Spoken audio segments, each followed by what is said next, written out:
Hi, Linda. Good. So Can you hear me? I can't hear you. Oh, you're muted. Do some? Yeah. Okay, that's great. Good time. it's not good. Linda, you're muted. You're good. You go down to the bottom left. Hi, guys.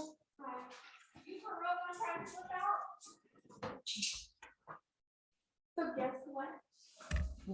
Oh, you're about to start. Go ahead. You ordered the wrong headboard again.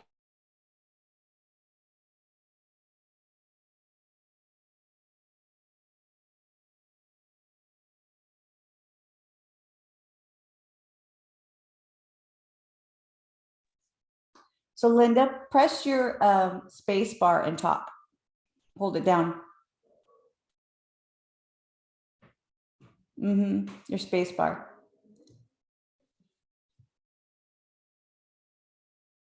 Nope, still can't hear you.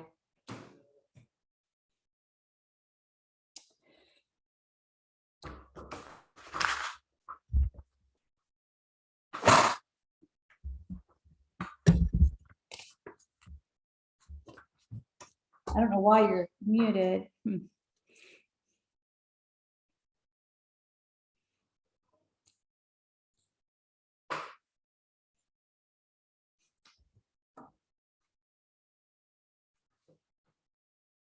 I'll be back.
Okay, there. Can you hear me now? I unmuted myself. There you go. There. Awesome. Now I Yeah. can't see it. I have my glasses on. I'm like, oh, there you are. Okay, okay. I'm actually here. I'm down in Texas visiting my family, and my hair has been insane. It was frizzy from, we live in Colorado, so I'm just like, oh my gosh, my hair looks terrible. No, but you have such a pretty face. You're okay. You got a nice smile. So, Yeah, make my smile big enough, nobody will notice the big hair that I'm trying to. I, Hi, Victoria. Is it Victoria? I think so. In the bedroom. I just, I can, but you can just go her first if you want. It should be somewhere in there. I'm not sure where. Okay, thanks. no, I have to find my notes. I printed off your notes and I was busy. Oh, here they are. Cool. Oh, no. Yeah. Okay. We're not supposed to start, I don't think, for another half an hour or so. Yeah. Oh, really? Yeah, I think it starts at 7:30. Yeah. I'm actually early. Yeah, me too, which I'm glad, because I couldn't find the email there for a minute. I'm like, oh no. So. Oh, I had trouble getting on Zoom and I had like 3 things up and you were on the bottom. That's why I couldn't get to you. So Okay. I closed all the other Zooms that weren't working right. And Where are you at, Linda? I'm in Greenville, Pennsylvania. Oh, We okay. live outside of Greenville. Used to be a dairy farm and we're retired. Nice. Were you dairy farmers or just bought a dairy farm? Oh, cool. Yeah, my husband was born and raised on the dairy farm. Was off the dairy farm for 4 years when he was in the Air Force. I'm sorry, say that again. He was off he was off the farm for 4 years when he was in the Air Force. Gotcha. Gotcha. And so we raised 3 children here, and we retired dairy farming, and we were beef, and then he drove school bus, and now I guess we're really retired. So My grandfather, great-grandfather rather, was a milkman. He used to drive a milk wagon. okay. Yeah, in Tennessee for Mayfield. Oh, I've heard of Mayfield. Yeah. My grandmother and them lived right across the street from the dairy. And every day she had ice cream for her whole life, every day. Yeah, Oh, can I? yeah, she definitely loved her ice cream. But I just get started. And I also married a Pennsylvania boy. He's from Harrisburg. Yeah. All right. Yeah, A little yeah. bit bigger town than mine. We're Yeah. rural out here. Well, he We're was- toward Erie. We're toward Erie. He was born up in Mashopin, up near North New York, but yeah, Okay. but he was raised in Harrisburg. So. Mhm. Yeah. So Victoria, where are you at? Is it Victoria? You know what? It's the wrong name. Oh. The name is a computer name that somebody gave me, this computer. My name is Yvonne. Yvonne, would you like me to help you change it for yourself? Yes, Okay, so if you go on the picture of yourself, right? it pops up over there. It says mute on the top right. And you'll see the 3 little dots. Oh, wait a minute. I think I read the wrong. These 3 dots right here. No. The little dots. And on that, it says rename, and you can type in your rename yourself. I Nice. think I hit the wrong thing. Okay. You got it? So the top right of your picture. Right. So, and then it should pop up as the button that says mute, and then also 3 dots. And so grab those 3 dots, or click on it, and it will put a menu down, and in the menu it'll say rename on the very bottom. Okay, wait a minute. I'm wondering if you have that. Nope. Yeah. I do have it. I see. Okay, I just, thank you. Yeah, no problem. Like, I'm tired of being called Victoria. I knew that, and then I got on early because yesterday I had the time zone mixed up and I got on at the wrong time. But this one is so important. I can't afford to make any mistakes because it's the first time I'll be at this conference, and I'm not good in Zoom or anything. So, I'm not taking any chances. Well, it's a good time to practice that. I'm gonna move. My daughter just moved into her house, and so I'm in her office, which is not decorated yet. As you can, my sister says I sound like I'm in a bathroom, but I'm gonna move these boxes so they're not in the picture. So hold on. Okay. Oh, that's fine. It doesn't matter. I don't want. If you feel better, that'll help. Yeah. You still see him? Yep, you still see him. There you go. That looks better. I'll do this the right way. There you go. Mhm. Yeah, we live in Colorado, and our daughter lives down here in Texas with her family. We've been down for a couple of weeks. We leave on Wednesday to go back home. So where are you at, Yvonne? Oh, I'm in New York City. Yes. Ooh. What is it? Borough they call them?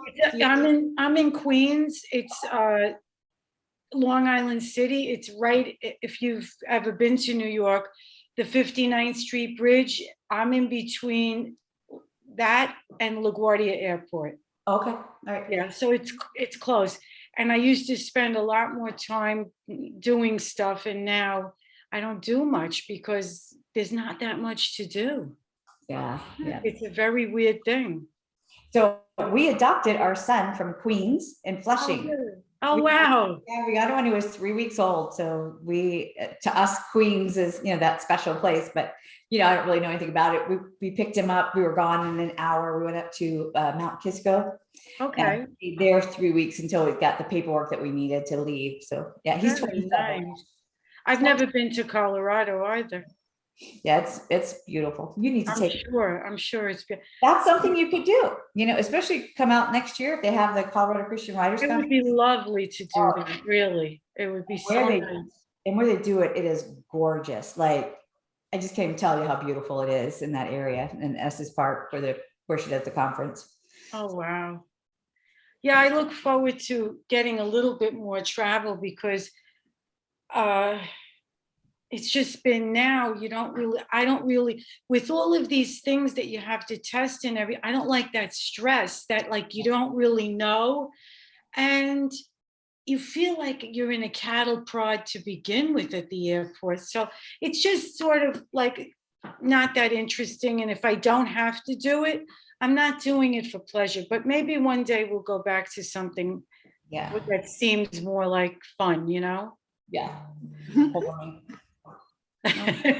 Sorry, I'm trying to possibly record us with my own phone just to see if I can do it as a practice. And yeah, it's being weird. So Where now are you in Texas?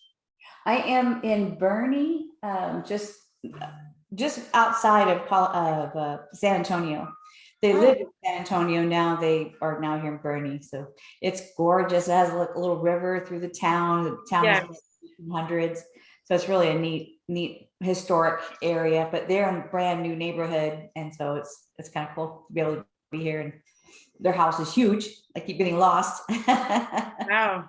Not really, but I'm like, where's the bedroom again? So anyway, like I said, we live outside of Colorado Springs and Fountain, not too far from Estes Park, where Marlene normally does the conference. Beautiful. Yeah, this is my first year getting to teach a workshop, so I'm pretty excited, a little nervous. So like the rest of us. Right. Yep, exactly. I'm an extreme extrovert, so that part doesn't bother me as far as meeting people. I'm Zoom all the time. I just want to do a really good job for you guys to be worth your time. You will, I'm sure you're sure. going to do a great job. Thanks. Yeah. Thanks. We can tell. I just got a call from my granddaughter in New Mexico. I guess she's near you somewhere. Oh yeah, not too far. They moved from Greenville, South Carolina about a year ago, but she has something very important to tell me. She's 13, 13 years old, I think. So you promise you're not going to start for a couple of minutes, and I'll. Oh, yeah. It's not supposed to be too long, but I'd like to chat with you, but she's got priority. Yes, go talk to her. Yeah, absolutely. Just leave me on. Is it okay? Okay, yeah. Just mute yourself. That way we don't have to bother you, or you're not. Yeah, your private conversation is not being recorded because right now it's being recorded. That's okay. Recording it even. Okay, Yeah. But yeah, I'm gonna go in the other room. But yeah, sounds good. Oh So, my God. Yvonne, is this your first conference that you've gone to also, or is it? It's the first conference, and it's the first time I'm actually thinking of writing. I write, but it was always personal, like journals, and I took classes here and there. But I really got her book out it's that devotional book, Write His Answer. And I really thought it was just going to be like a little devotional, but then I got it and I was like, I don't even remember requesting it. And then I got it and I said, oh, this looks so interesting. And then I went on her website and I felt like God was really saying, you've got the time. You took enough courses like to get you to the point where you know how to do things. So now I would like you to, step it up. And I thought the first thing, because what I did was I printed out, because I have everything on the computer, which you can't really get a good idea of what you have. So I printed out mostly everything that I had to see if they go in categories. And then some are like less than a page. And I thought, those would make good devotionals. And that would probably be an easier place to begin, because it's not like a deadline and a big thing to do. And I know the format for most of them is a scripture, something anecdotal, and then a call to action. And because I've been reading devotionals for so many years, but I thought that might be an interesting, starting point as I would do other things, so I just don't really 100% know what I would be writing about, but I have a pretty good idea that some of it would be a lot about New York, a lot of things about my life. One class that I took right before this whole COVID thing was the best class I ever took, and it was a workshop at the library, and it just kept going, and it was called Writing from the Heart. And what made it so exceptional was that it was all kinds of writers. It wasn't just like people that were writing poetry or people that were writing short story. Everybody wrote all different things. And so I got a real taste for different, and I started writing poetry, which I never ever imagined that I would ever write. And I thought what would be interesting is, like, I put together a list the other day of things that I like in a book. And I love in a book when you start with a quote in the chat at the beginning, as a subheading. And then I like pencil sketched illustrations here and there. I love recipes. They don't always have to be for food. It could be for potpourri, for friendship, for different things. And I do like when you have the line to a song, because the person that generally, if they know the song, it's already being sung in their head. And then I also like period pieces. Oh, okay, yeah. So today I was thinking a period piece for me would be like New York from like 1965, when I was a real little girl, till 1999, Yeah. and I just like different elements, and I wrote them all down, because if I don't write it down, I like alliteration, I like dialogue. So I had these elements, and I didn't want to lose what I had. Yvonne, I think that is such a great thing that you did. I mean, awesome. You're really starting to look at your writing as a business instead of just as a hobby. And there's nothing wrong with being a hobby. Absolutely, if that's your goal, then that's awesome. But if you feel like you want to be published, especially traditionally published, you're going to need to know, like, what is my genre that I want, or what do I want my writing to look like? So that's a great idea. It sounds like you're really on the right track. Thank you. I never thought of it as anything but a calling, because I don't think if it wasn't for like writing in God's, like a real message for somebody that, because I didn't have an early life that was very smooth. It wasn't like, abuse or anything like that. But there was a lot of different things that, I could say people probably would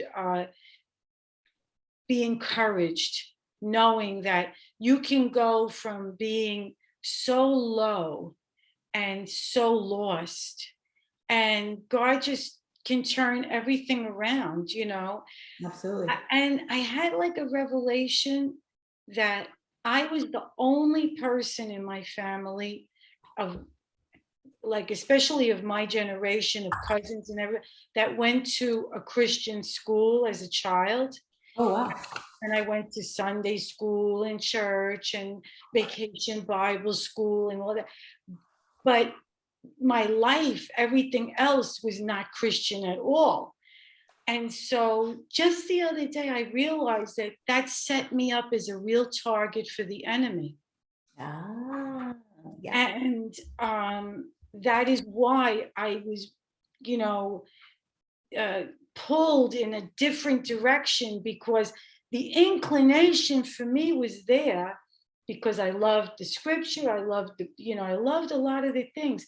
But if you're not if you don't have support in your family, in your neighborhood, in your church, it's like that seed that just falls on that ground, that it takes, but then the thistles and the thorns come along, and you get all tangled up, and that's what happens. And it took me until I was, past the teenage and the 20 and all the alcohol and drugs and nonsense and things that really could have destroyed my whole life. Yeah. And, so that's, but he just gave that, like, recognition to me that if I ever wondered why I had all of that, it was because from the beginning I was sort of set apart. You were, absolutely.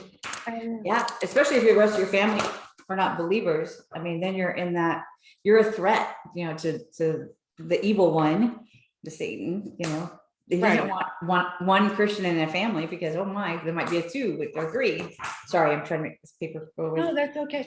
And so, we just, I don't know, have so many people right now that are so lost. And they don't know anything of like, there's just no anchor. I totally agree. And when you can't determine something as basic and seminal as if you are a man or a woman, that has to be just, there's no foundation to you. This To identity. you. Yeah. So then, there's so many other things, but I think one thing that I never questioned was that, like, being a woman. Awesome. Yep. And Me who too. men are, and like, you this is so much a part of creation. Hi, Miss Marlene. Yeah, hi. Barbie said you've been on since 1830, but it's 2030 Eastern time, which is 8:30. So there's more coming. Oh, okay. Well, So you're gonna have a long session, but yeah, it was the time zones drive everybody crazy, but I've sent it out to people with the 8:30 Eastern time, 7:30 Central, 6:30 Mountain, and 5:30 Pacific. So Yeah. there will be more coming on. Awesome. I've been trying to reach people all day. Oh, there've been people coming on yesterday, this morning. They don't read. So hi, Yvonne. Who else? Hi. Perna. I'm glad you're here, Linda, because I didn't get a chance to email you to say it hadn't started yet. She stepped away for a minute to talk to her granddaughter. She's going to come back when the meeting starts. So have you really been on 2 hours? No. No. We're just a few minutes, probably about 15 minutes. Yeah. Barbie said, Barbie, you threw me for a loop here. I thought you said they were on for 2 hours already. Oh, you know what? Linda might have been. What I read was 1830 Eastern time.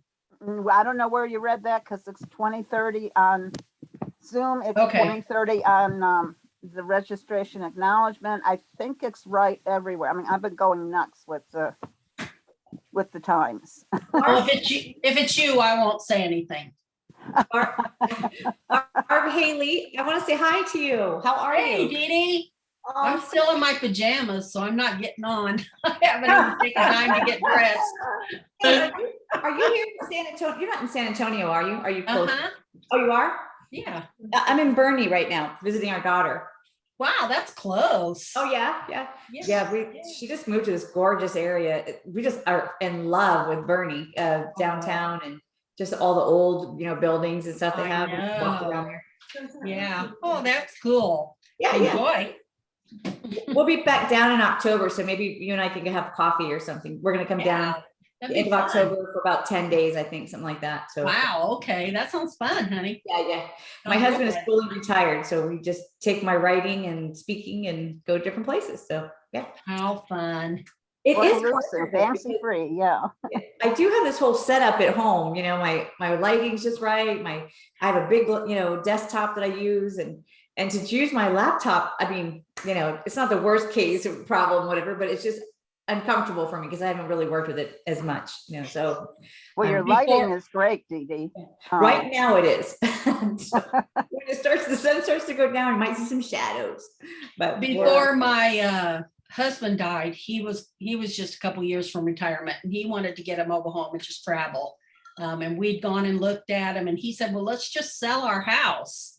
And I said, yeah, when you find a mobile home that'll carry my grand piano, then I'll sell my house, and otherwise I'm not.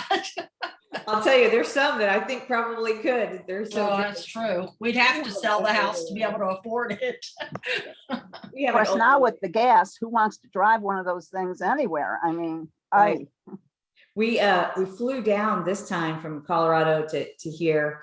Our ticket was like 127 round trip. That just never Whoa. happens. We were able to do that. yeah, We did have to go up to Denver, and we lived down in Colorado Springs, but even still, that wasn't bad. yeah, But I really do like driving down, because then we have something, we don't have to take cars from somebody here. We have our own vehicle, and we can, go. right. Yeah. But we're going to come sit with the grandkids. They're, 10 and 19 to 19. So we're going to come in October and be with them while their mom and dad go to Disney. So Oh, how fun. yeah, time for them. So anyway, it's gonna be fun. But I'm a little nervous about today, Miss Marlene. I was just wondering if you guys would pray with me before we get everybody out. Oh, well, we sure will. And then what I'm going to do, I'm getting ready to do, is to make you the host, because I'm going to be doing other stuff. I'll probably listen in. I may take my face off the screen. I've been racing the clock all day, and between now and the conference, it's like I'm staying up later and getting up earlier, and eventually it's all going to run together, I'm afraid. So, but well, Father, I thank you for Dee Dee. I thank you for her willingness to do this. I thank you, Lord, that even though she's not home, she can make it work. And that's the beauty, Lord, of doing stuff virtually through Zoom, that we can be pretty much anywhere. I mean, and In so I our thank you for the families. technology, even though sometimes it drives me a little crazy. But Lord, I just would pray that you would get your people into the meeting here, and that this would just be so encouraging to people, because I know, especially for the newbies, it can be overwhelming. And and what they need to remember, Lord, is that one editor or even three editors in their appointments saying, no, maybe this is not for me, whatever, doesn't mean you don't have a place for it, Lord. And so I just, Lord, just guide Dee Dee in what you want her to say, and guide questions that they may start dropping in, so that people can feel prepared for this. And we'll do the actual orientation on Sunday. Boy, this is all getting so close, but just blanket Dee Dee with your peace, Lord, and with your presence. And we invite your presence, Lord, and we thank you in advance for what you're going to do and how you're going to use this time. In Jesus' name, amen. Amen. Thank you. Amen. So Barb, are you going to be my person behind this, like looking at the chats for me? Or- Oh, honey, I'm working too. Okay. Okay. I'm scheduling appointments as we talk. Okay. All right. So I'll just, I'm going to do a Q&A. And so I'll just have to take a minute and look at the chats if they put the chats in, but I don't mind. I can handle that. So.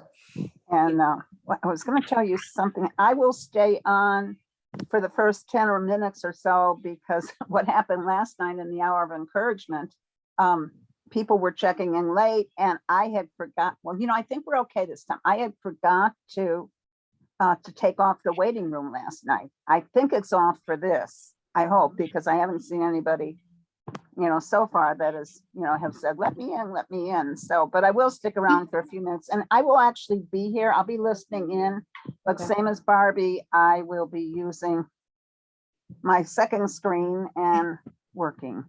I thought you were going to say my second brain, but that works too. Second screen. Either No, way. I have enough problem making my one brain work. I don't think I want to deal with a second brain.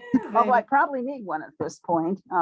Been working on the dashboard all day, and it was almost finished. And I don't know what happens sometimes with the program, but it closes. And if it closes before I have hit save, I lose my latest work.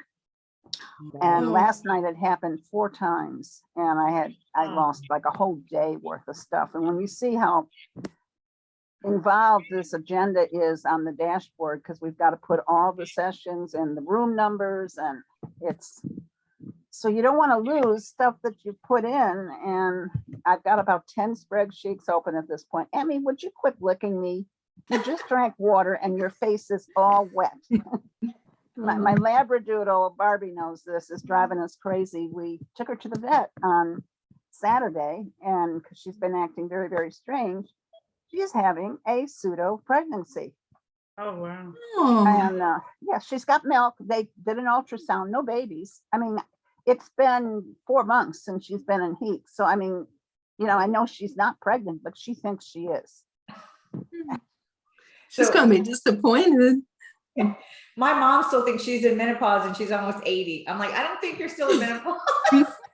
Now, this one's 4 years old, but she's just not grown up. And she's a handful. We love her dearly, but it's the Oh, yeah. doodle in her. And I had no idea when I did all this research. We'd had Goldens three times in a row, lost them all to cancer.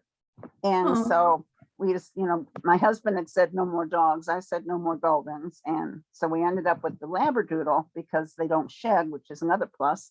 And they don't have that proclivity to cancer. And you need to come up here. Come on, you can say hello to people. Aw. Then I said, I'll say hello too, right? Because this one keeps bothering me. She Oh wants my to be- God. Oh, look at wants her. to be Cuties. with me, Emmy. and she doesn't shed either because not fur, you know, hair. Okay, now you saw. Now sit down. I have a golden doodle. Hey, hi, Yeah, Catherine. yeah, the golden retriever Hey. before. We were hoping to go with a There's golden mine. doodle because we Hi, love Barb. Oh my Goldens, and they were just so ridiculously expensive, and people were buying them sight unseen. They were buying them over the You got internet. the And it's right like, that's one. not how I want to pick out a dog. So we That's ended fun. up with this Labradoodle, and she is a strange dog and incredibly strong-willed and difficult. And I'm hearing now, didn't know this when we got her, that the doodle in her means that she is going to be strong-willed and stubborn and difficult to train. And we've met our challenge with her. I mean, we've had dogs for going on 59 years of marriage. She's the hardest one we've ever had. We can't walk her. She literally pulls us down. And so she You doesn't don't walk. need that. Yeah. So, and she's only 64 pounds, but she is so strong. And well, I see people coming in, and Debbie Sorensen and Vera. Vera, when you unmute yourself, give me your last name, because I think you're Vera Brennan, but you may not be. Trying to keep all the names straight. And yeah, I don't need a kiss. Oh, yes, you do. Yes, you do. We Yes. lost our little, or not little, our dog, about 2 weeks ago. He got Aye. run over. He was a Norwegian Oh. Elkhound. Oh Yeah. no. That was hard. We had him six beautiful years. Oh, I'm sorry, Linda. that's so sad. When I was But I love growing all up, your doggies. I saw a dog get hit by a car, and it was trapped under the car, just yelping. yeah. And I was so traumatized, but it was right in the corner of my street. And I just was so upset. And I think I've hit one squirrel in my 50 some years of driving, actually longer than that, I guess now. And I cried. So Sure.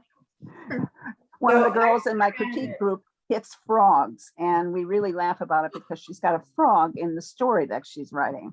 Ah, interesting. Linda, I ran over my own basset hound. She was older and Oh. fell asleep underneath the car. And I was putting my son in the car. He was screaming and being, a little infant. Yeah. I run over the dog. We're getting ready, going to church. I was so traumatized. She ran off and down into like this whole area, whatever. So I run to where I know our vet goes to church. And I'm like bawling all the way out. I go way out in the country. I leave the dog. I go out to the country to get the vet. So I stand by him. I'm like, my dog. And he's like, well, where is it? I was like, at the house. And he's like, you didn't bring it with you? She lived. Yeah, That's my course. family let me forget. They're part of our family. And Yes. I can't imagine not having an animal. When the last golden had died, or the one before last, we lasted about a month. and it just couldn't handle it. The house seemed way too empty rather. So guess what, guys? It's 8:30. So I'm going to open this with prayer. I'm going to turn it over to Dee Dee. I'm going to be listening in, but I'm probably going to spare you having to see my face because I'm going to be working anyway. I'm going to multitask tonight, which is what Barbie's doing too, because we're both racing the clock to get everything ready for you And guys. pray for a good night's sleep for yourself too. Yes. Yeah, well, Barbie stays up later than I do, but she also sleeps in later than I do in the morning. And I've been squeezing it on both ends lately. So, Ooh, well, Father, I thank you for each one that has joined. And Lord, for those who are still trying to get on or needing to remember, oh, that was tonight. And now it's really the time it's supposed to be. Lord, just get them here. And again, I thank you for the technology, and I pray that it works, and it usually does, Lord. And so thank you for Dee Dee, and thank you, Lord, for the gifts that you've entrusted to her, that Yes. in terms of connecting with people. And, you know, as writers, Father, not every writer is a speaker, and not every writer is someone that's comfortable in groups. But at the conference, Lord, our whole goal and one of our purposes is that people will connect and make friends. And Yes. I'm so grateful, Lord, for all the years that you've been enabling me to do this and the friendships that I've made that spread across the whole United States. And so, Lord, just bless this time and use it for your kingdom purposes. And I ask this in Jesus' name. And guys, because we're wanting to build relationships in the chat, and I think I have to open the chat myself. Let me see. I don't know if it's open or not. Come on. I don't think it had been open. I hadn't clicked on that button. So, but put your full name and your email address. You might even add to that what kind of writing you're doing, whether you're doing fiction, nonfiction, working on a book, whether you're a newbie, whether you're published. You know, share a little bit about yourself, and then hopefully through this evening, you'll get to know some of the people here and you'll stay in touch with them. One of the things I've always wanted to set up, and I just run out of time to do it, but I know some conferences have a buddy system that people who have come before befriend the ones that are brand new. And it really would be helpful with whether it's virtual or live, but we just don't seem to get that far. I mean, this is this is an involved conference. We're actually doing more than we've ever done before, and everything is live. So Tab is actually trying to figure out how we're going to have about 20 laptop computers running this thing. So we can definitely use your prayers and use your help spreading the word about the conference, particularly if you're on the East Coast, because I didn't check until one day last week to see where people were coming from. And I was so excited when I saw that there were 33 states represented, but I discovered that there was a handful of people from the East Coast. And I'm hearing now from East Coast people every day saying, oh, well, I thought Philly was happening in August. So God bless writers. We write, we don't necessarily read. I mean, and I have been bombarding social media and constant contact emails, whatever. So if you know an East Coast writer, please tell them that it's a combined conference with Colorado and it's coming up next week. So we would really like to see them there. So with that said, I'm going to mute myself and I'm going to take my picture off. Oh, but I'm going to make you the host first, because you might need that for some reason. And then you can turn it around, make me the host at the end, and I'll end it. But okay, wait a minute. I've got to go to the button that says participants. Oh, we have 19 people now. That's cool. And let me open that. Okay, come on. Where's my list of, oh, there you are. Where's the little dot, Stevie, next to your name? Maybe I'm not going to make you the co-host. You know what? I probably don't need to. And if you need something, I am listening. Okay. All right. All righty. So it is all yours. I'm going to shut up. Okay. Appreciate it. God bless you. Thank you. Well, hello, everyone. I'm so excited to see you. I am a little odd for most authors. I'm an extreme extrovert, like off the chart. And I understand that most of us are not, but you know, it's okay. I'm welcomed into the fold, even though I'm an extrovert. You guys can, throughout the time, if you would like, you can put questions in the chat, or you can just hold it. And then there'll be certain times I'll stop and ask if you guys have any questions. And I'm open to anything you want to ask and talk about. Tell you a little bit about myself real quick. I came to Colorado Christian Writers Conference the first time in 2014. The first person I met, I had a meeting with, was Susan Baggins, and she and I became friends immediately, and have been friends ever since. And now we just got a contract last year to publish 7 books together. We're doing a Christian romance set in a military setting. I know, I'm excited. So that was so fun. I started the story 30 years ago. Wouldn't have had that contact if it hadn't been for Marlene's conference. And I've gone back several years. I think I've only missed like 2 over that period of time. Love going. I'm so glad we're able to still do it in virtual, because at least we get to see each other's faces and, you know, make some connections. So I hope that you'll do that throughout this time. If there's somebody that you see that's talking and you're like, you know what, I really want to connect with them, send them a message in the chat. And does everybody know how to do the chat in the Zoom? Okay, so if you look to the bottom of your screen, you'll see it says participants, chat, share screen. Do you see those buttons down there in the bottom? Okay, if you click on the chat, it'll open it up, and you have 2 options for it. On the very bottom of that box, it says to everyone. Do you see that? And it has a little thing you click on, or you can put it to certain people. So like if I wanted to send a message to Jerry and say, hey, Jerry, you know, I live close to you. Do you have a writing group, or, you know, whatever questions I might want to ask him, I can put in there and we can personally chat with each other, which is nice. Nobody else sees it. It doesn't disturb anybody. You can also then put it to everyone, and it sends the chat so everybody can see it in the box that you guys see that expand. Okay.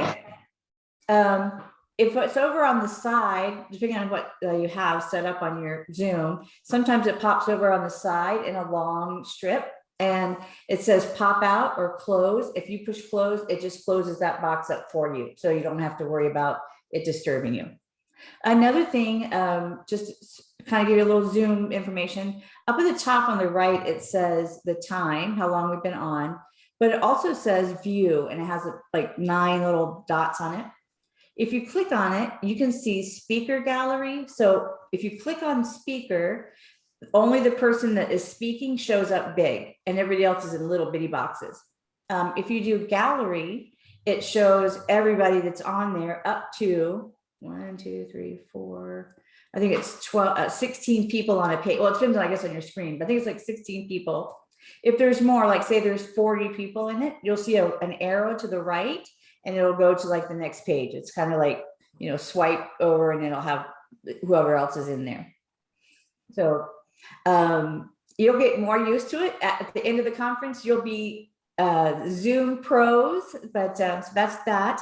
Also, if you want to change your name, if you don't have your full name and you want it on there, if you go to your picture and hover over it, it'll say mute, and then it'll also have 3 little buttons. You do the 3 little buttons, click on that, and on the very bottom, you'll see rename, and you can type in whatever name you want to put in there. What personality you want to be that day, you can just put that in there.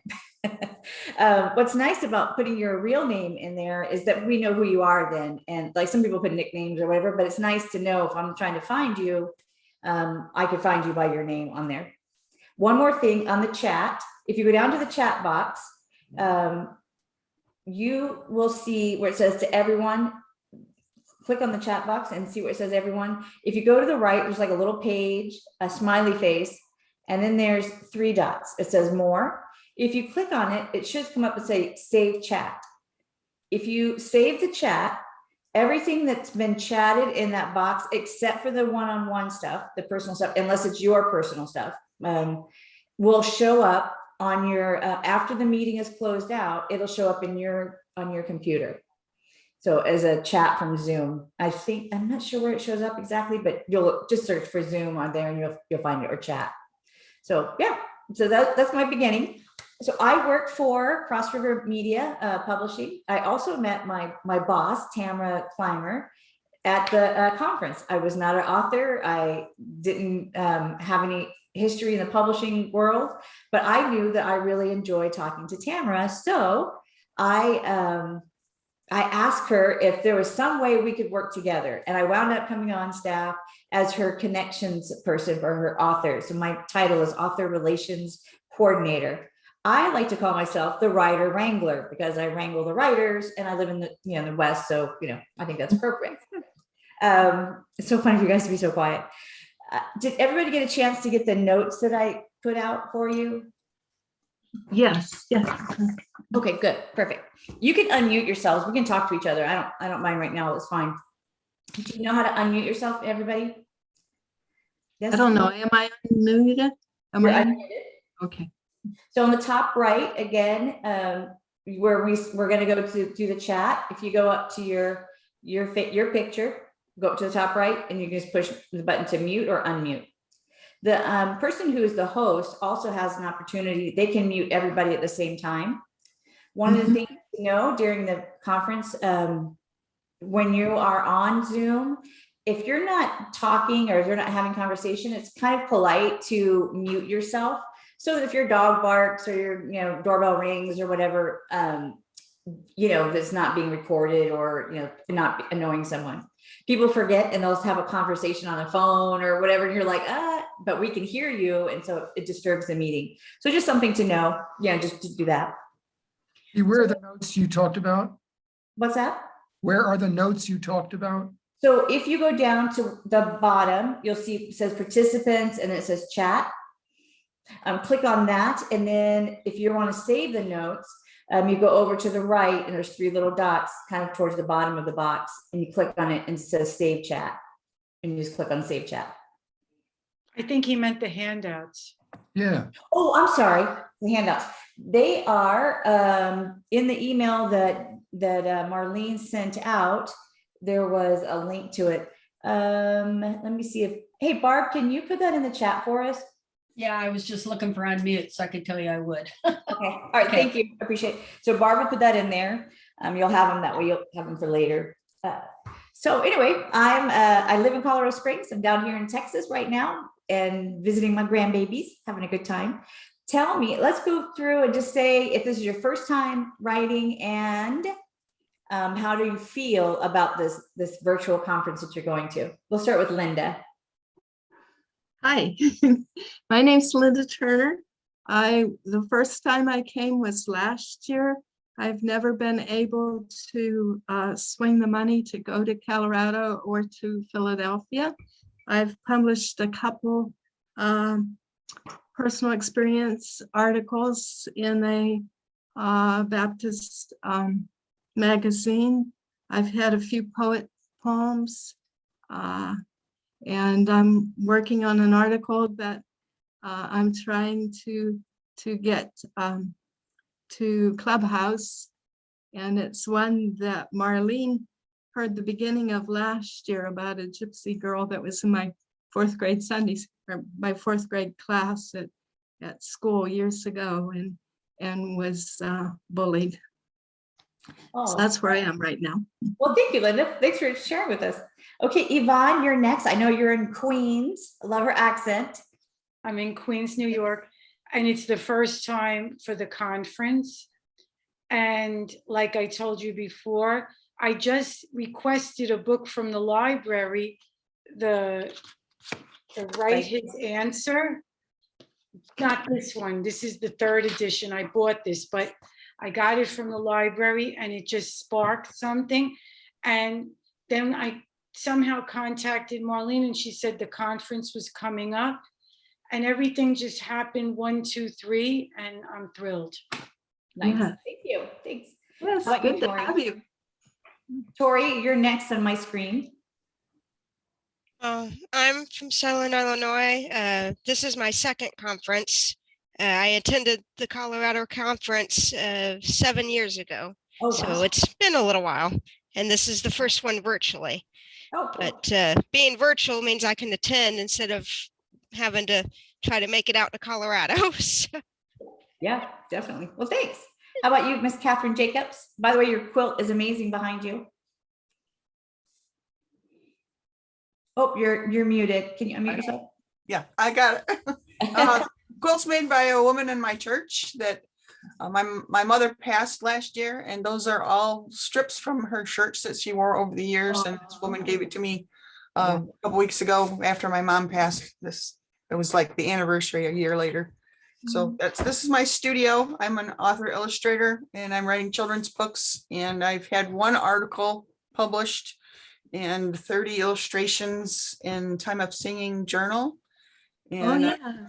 looking to actually, I'm pitching a series because last year I had some agents interested, but they want a series and they want you to have a big platform and they want you to have all sorts of connections and an email list. And it's a little overwhelming, but that's why we're here. Yeah. Yeah. So I write for children. Good. Thanks, Catherine. Miss Lorraine Price. Hi, my name is Lorraine Price. I'm a newbie. However, I did get to a Colorado conference in 2019, and last summer I tried a virtual conference, which was a real bomb out because the person that I invited to be with me became ill, and so and then it was a year of a lot of personal problems. So I'm excited about the conference this year. Well, I'm glad you're here. Sorry that happened last year, but I'm so glad you're here this year. Thank you. Miss Darcy, you're Steiner, is that right? Darcy Steiner? That's right, Steiner. I am from Parker, Colorado. I've never been to the Colorado conference, but I've been to the Castle Rock Writers Conference for years and years and years. Last year, I wrote my first book, Beauty Beyond the Thorns, Discovering Gifts in Suffering. Oh, wow. And I talk about suffering. So I'm writing a devotional right now, and I hope to write a series, but it's called Midnight Worship. And I talk about music and how it helps us when we suffer. Well, thanks, Darcy. All right, Kathy Anderson, you're up. Got it. Hello. Hi.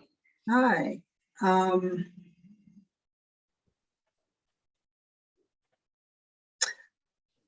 Many years ago, I was part of the literary world, secular world.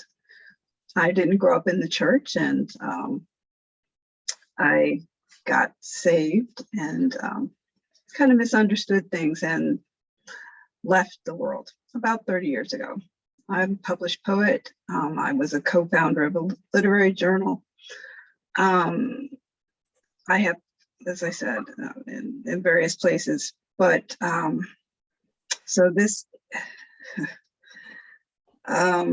is a, and then I had a career in publishing. So this is me seeking God's help, is whether I'm to still try to work in the secular world, or if I should write for the body of Christ. I don't have an answer to that right now. You don't have one. Of course, it doesn't have to be either or. Exactly. But that's all. Working on poetry, published poetry, and one short story. That's awesome. Well, thanks, Kathy. Thanks for stepping back in. I'm excited to see where God brings you. So that's going to be, it's just neat to see God's journey for us. I had been to one of these conferences, but that was, I don't know, 10, 15 years ago. So, yeah. Good to have you back. All right, Debbie Sorson, you're next on my my screen. Oh, you got to unmute yourself. There you go. I'm from Butte, Montana, and I have had some articles published in magazines and newspapers, and I've written a food column in a local newspaper for 6 years. And I've always liked words and crafting with words. My dad was a great storyteller. I grew up on a kind of a hard scrabble ranch in north central Montana.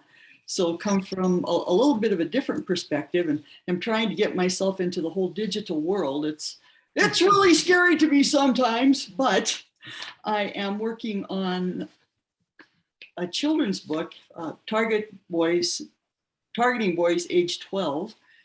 And I would like to make that expanding on the life of a particular character, actually, who developed the jump shot in basketball. And I'm looking at other aspects of his life and the difficulties he had, but how a single mother raised two boys to manhood and overcame all the challenges that a person would in that situation. So my hope is to focus on that age group and encourage not only the readers, but families and perhaps sports people as well. And then I want to look at making a high-low reading book from that. Oh, cool. So Debbie, do you know Tim Shoemaker? Are you familiar with his name? I am. He targets them, and I believe he's going to be at the conference. That'd be a great connection for you if you get a hold of him. He's very encouraging and supportive. So definitely. Yeah. Thank you. Is it Summer? Nope. Are you talking to me? Yes, ma'am. Okay, I'm Kathy. Oh, Simmering. Oh, okay, I gotcha. All right. Well, let's. How many times have you been to a conference, and how are you feeling about it? Well, this is my first conference. I've been a wannabe writer since I was 8 years old when I started my first journal, and that was 70 years ago. So I've written devotions all my life, and I've had a few chapters in books and articles when I worked for group publishing in Loveland. And then I just wrote a devotion every week that was posted on my church website for the past 2 years during the pandemic. That's awesome. So, that's really yeah. Good. Yeah. So there's a lady named Lois Looney. I'm not sure if she's going to be here this year. She's an amazing lady. Barb, do you know she's coming this year? It's Louise. Louise. And I don't know yet if she is yet. We're still waiting to see. How old was she when she started writing? When she started being published? Well, I don't know, but she was up there. She was in her 70s, late 70s, wasn't she? Yeah, definitely. Yeah. And she has several books, really amazing books. It doesn't seem so up there now that I'm getting closer. I know, right?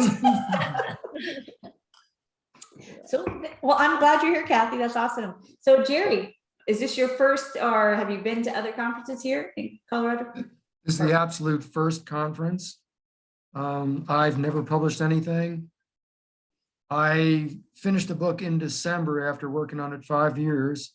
It's nonfiction. And I came from software career, and so I like to kid people and say that I know how to put them to sleep. Insomnia. Hopefully that doesn't creep into this book.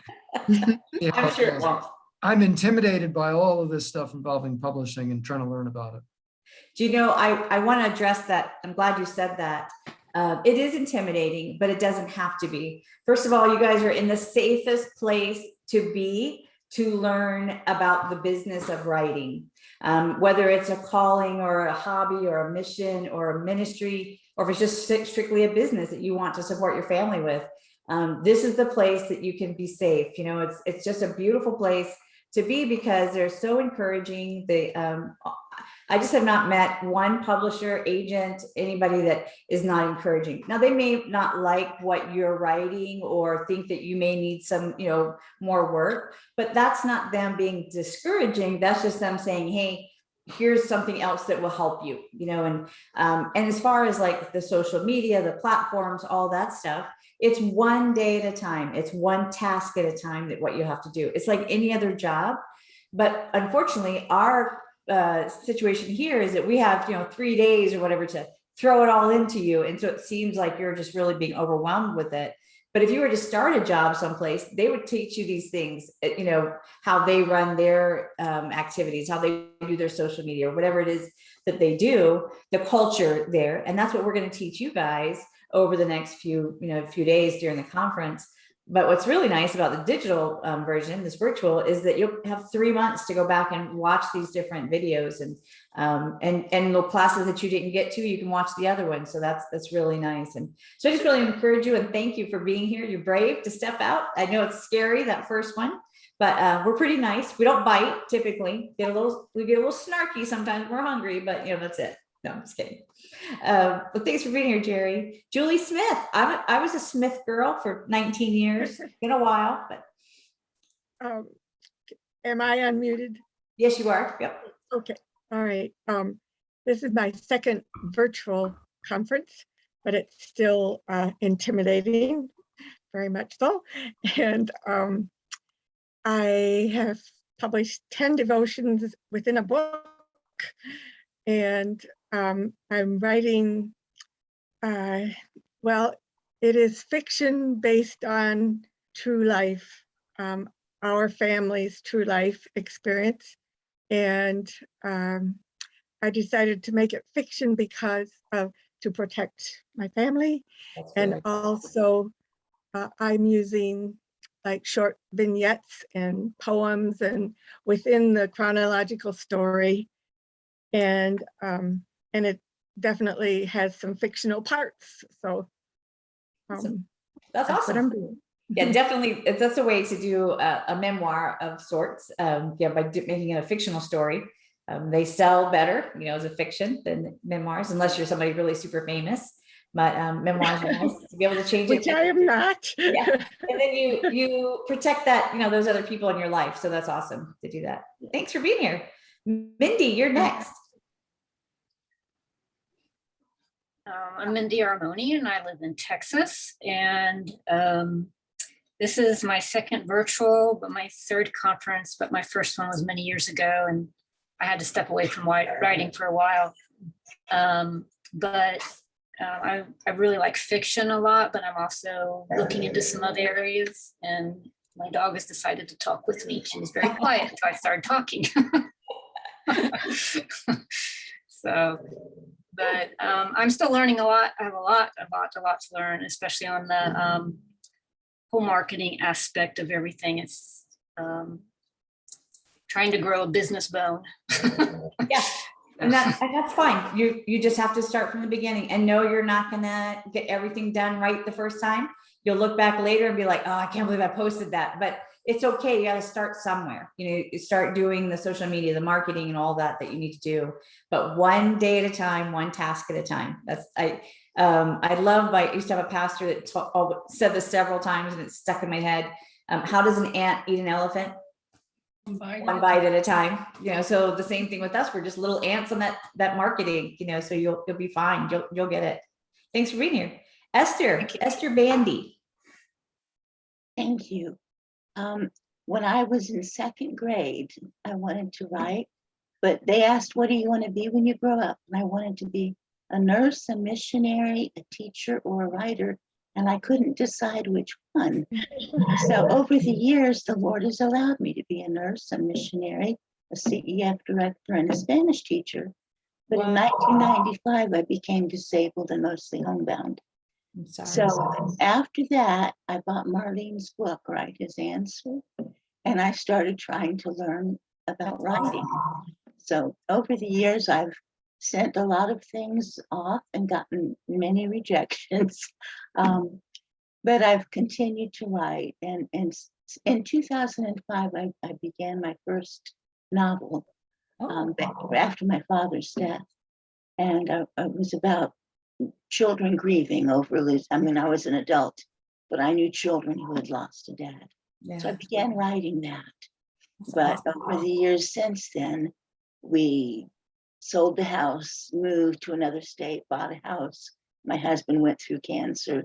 So it's taken me from 2005 until this year to finally self-publish that first novel.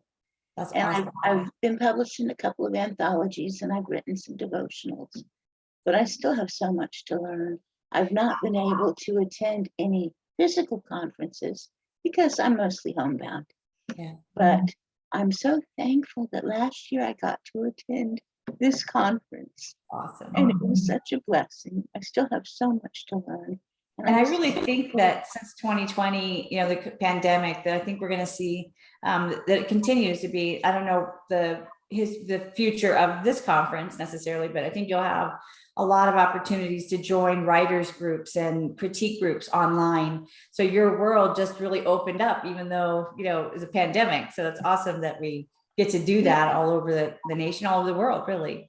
So I'm so grateful. This is truly an answer to prayer. For years, I said, Lord, I wish I could go to a conference, and I couldn't. You just were praying the wrong thing. You're supposed to pray that God brings it to you. So Well, he certainly has. And this is such a wonderful conference. I'm so grateful. I'm glad you're here. Able to be. Wendy, I could not even begin to say your last name. I was a Smith when I was single, and I've been a Lake for 38 years. I have no idea how to say your last name. Hoffenstein. I love complicated names, but I never know how to say them. So thank you. Glad to be here, Wendy. Glad you're here, Wendy. Tell us about yourself. This is my first time at this conference, but I have been to some other virtual conferences. I have published a few short nonfiction pieces and a flash fiction romance. So I was excited about that. And I am working on full-length contemporary romance novels. So I'm excited about what we'll be learning. Yes, yes. Well, I'm glad you're here. Thank you. Miss Fran Rogers, you're my bottom left. I'm not new at this, but I am coming out of isolation for 28 years as a caregiver. So being in the mainstream is not easy for me at all. It's a very, not just overwhelming, but almost threatening to have to come back, into the social arena. But as a caregiver, I received so much to write about. And so in the process, even though I was a caregiver in my first role, I was also a writer. So I've published 14 books, and I've got several others to do. So I don't know how long after 83 years I will be able to write. So I'm grateful to be here. I was here last year. I thought I remember really enjoyed it, and would not have. I think we met last year, didn't we, Fran? I'm sorry. I'm sorry, I talked over you. I said, I think we met last year, you and I. I think we met online in the virtual conference. So I'm so glad you're here. That's exciting. Thank you. I'm proud of you. I know it's hard, but and I know that God has got a lot of wisdom in you to share with us over what you've gone through in the last 28 years. So that's amazing. Glad you're here. Thank you. Miss Vera, you're next. Oh, you got to unmute. Okay, yeah, does that work? Yep, that's it. Okay. Well, I've also been writing since I was a kid, but being published is another whole story, because I've seemed like I've spent most of my life doing what I call acts of service.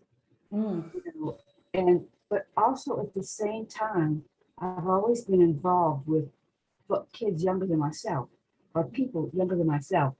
And so last year I started, well, actually in 2019, fall of 2019, I started a devotional that I really, and it's meant for single young adults.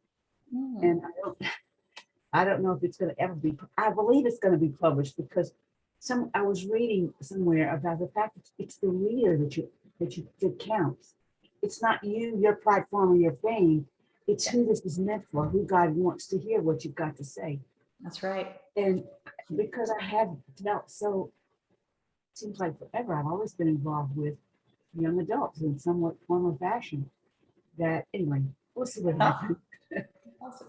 Well, I'm glad you're here. Yeah, I have to say hello to Barb Haley. Because I have this relationship with Barb. Hi, Pesto. That's right. Do you hear what she called me? Pesto. Pesto. She emails me a lot. When I know your number by your name, she emails a lot, and I like it. So, and there is Mr. Rick, we get two guys. Rick, you are last but not last. I'd like to shout out to Barbie too. She's been great behind the scenes. She's an organizational genius. Absolutely. So appreciate all her work. Thank you. I'm a military brat too, Dee Dee. I was, my father was a military doctor. His first duty station was the Brooklyn Naval Yard, which isn't there anymore. But they said that some of my first words were, I was looking out the window and I said, "See the Boyds." Oh, So I had a Brooklyn accent, at age 2 or whatever.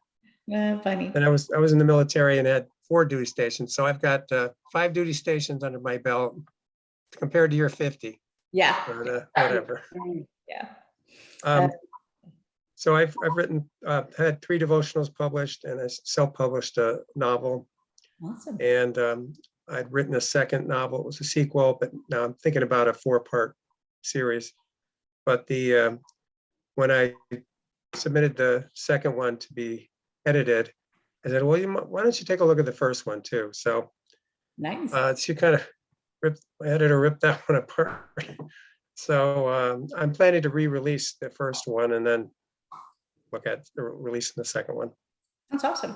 So, so I don't know if you all know, but April 30th is National Military Brat Day. So yay for our military brats, We've already passed that day though.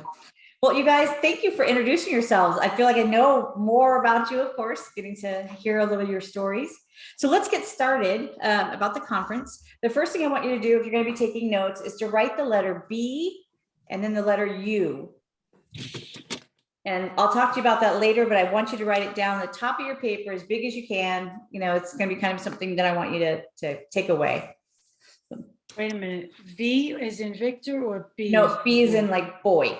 Okay, and you. Or as Rick says, boys. B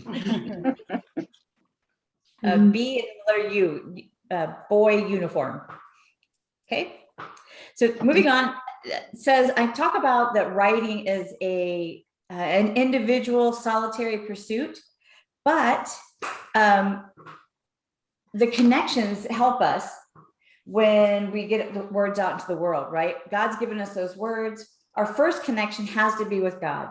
If we're going to be Christian authors, Christian publishers, editors, whatever we're going to do in the Christian market, we need to have that connection with the Lord. And if we don't have that first, then we've lost the connection to the energy, of who God is, that we're not connected to the vine, and we're just a lonely branch out there. So make sure that you stay healthy in your faith, stay healthy in your growing. You probably all know somebody that has been in ministry for years and doesn't go to church necessarily, or they so busy doing ministry that they're not really ministering to themselves and letting God speak into them. And we want to make sure that we're not an empty vessel.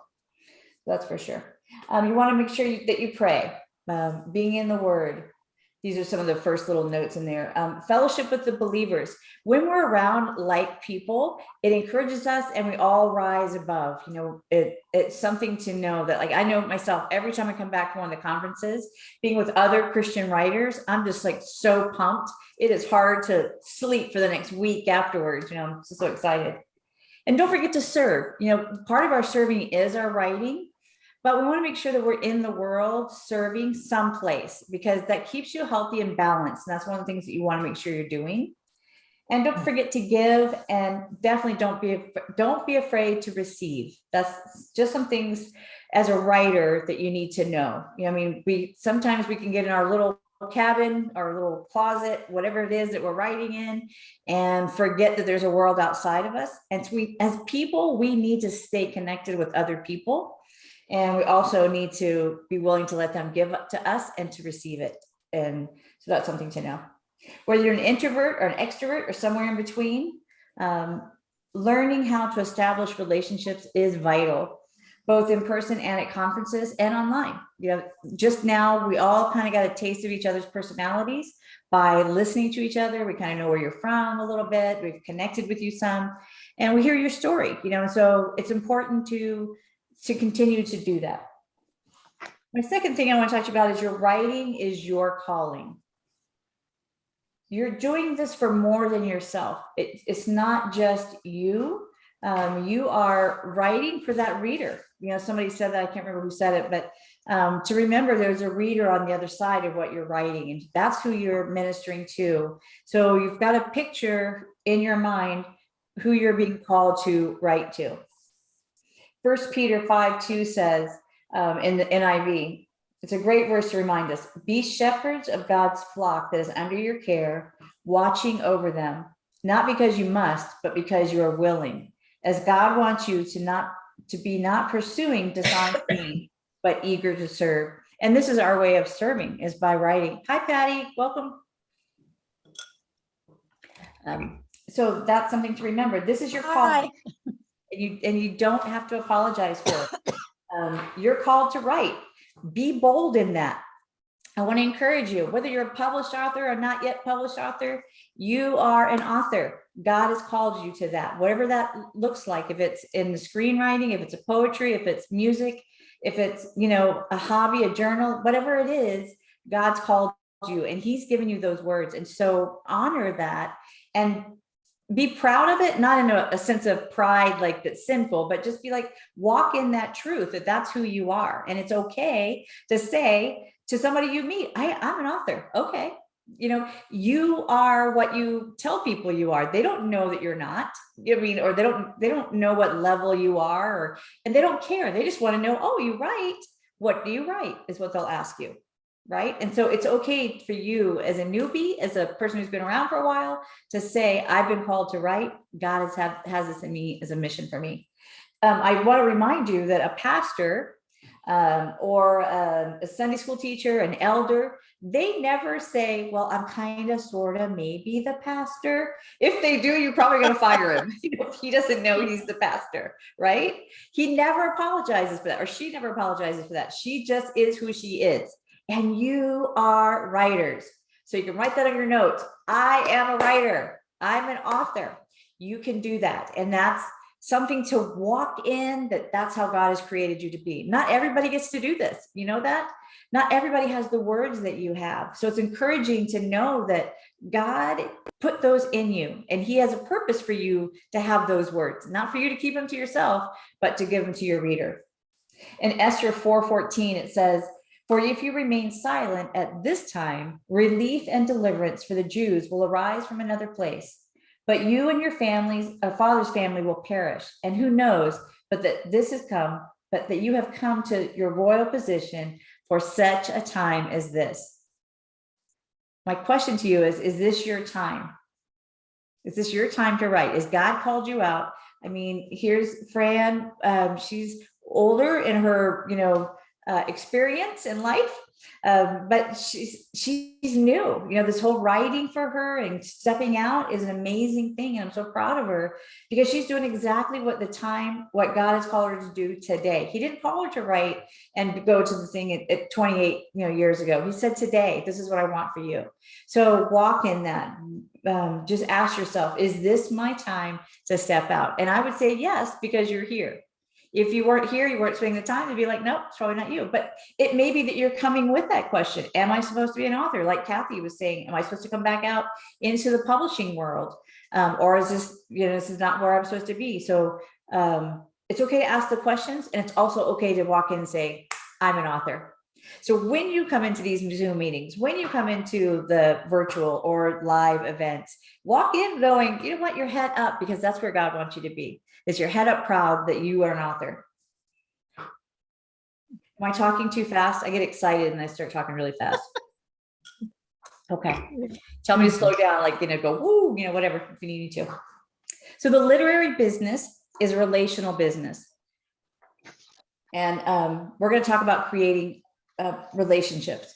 But what I need you to understand is, even though you may be called to this as a ministry or just, something that you're going to do and not worry about money necessarily, supporting you. It's still a business to the people that you're going to be working with. And so they're going to need to make money to be able to feed their kids, to be able to keep that business going. So it's one of those things you kind of have to flip in your brain. There's two different sides. There's the writing, the creative, the being called by the Lord. And there's also the business of the industry of the writing industry. So it's good to learn both. You need to learn both parts of that to be your whole person as an author. One of the things we talk about is creating relationships. you want to be on time. All of you guys were amazing. You were here, ready to go, and that's important even for the Zoom meetings. You want to make sure you're on time. If you're late, that's fine. But, it's just like in any meeting in person, treat this the same way. Whenever you come to a Zoom meeting, you want to make sure. And if you're having those one-on-one meetings, or I guess they're doing them in groups this year, if you're in that group meeting, make sure you're there. If you're there a little early, even it's good, because then you're kind of like, okay. One of the things you can do is not show, if you're not ready to sit down and talk, but you want to know you're there, you can put it on without your video or without yourself muted, so that like, hey, when you're ready to start, I'm here. If you don't feel comfortable just sitting there, like Linda and Yvonne and I were early, and so we just chatted. We had a good time getting to know each other a little bit. I had a good time. I don't know if they did, but I did. And so it's like, oh, okay, now I made that connection with them. We had the extra time. So if you can, be on time. Make sure you use eye contact too. One of the things that we see in the video, especially virtual, is that people are looking down or they're looking somewhere else. You want to look right into your camera so they see you. Like right now, I'm looking straight into my camera. I do look down a little bit, like right now I'm looking down so I can see your faces. Typically, the best place for your camera is right behind your screen, if you can, or right on top of it. So, like that part where I'm talking about up there. There. So that's what we're trying to get your screen at. Your camera. Use a strong voice. A strong voice definitely, it gives the impression and is the impression that you are worthy to be there, that you're worthy, and that you have value. We all know you have value, but we want you to know it. And so when you show up, make sure that you're using, your voice in a strong way, not like blowing away. I'm a former cheerleader, so I can definitely get a little excited, so I have to dial it back. Again, going back to the extrovert part. But I know for introverts, it's really hard oftentimes to be bold or to speak out. But I want you to hear this part. We're all looking for the next bestseller. We're looking for the next best author. So they want you to be at that meeting. They want you to be in that class so that we get to, encourage you in that way. So it's important to know that they're not looking for you to fail. No one here is looking for you to fail. We all want you to succeed, because when you succeed, we all succeed, and the Lord does too. So that's the extra part about being a Christian author.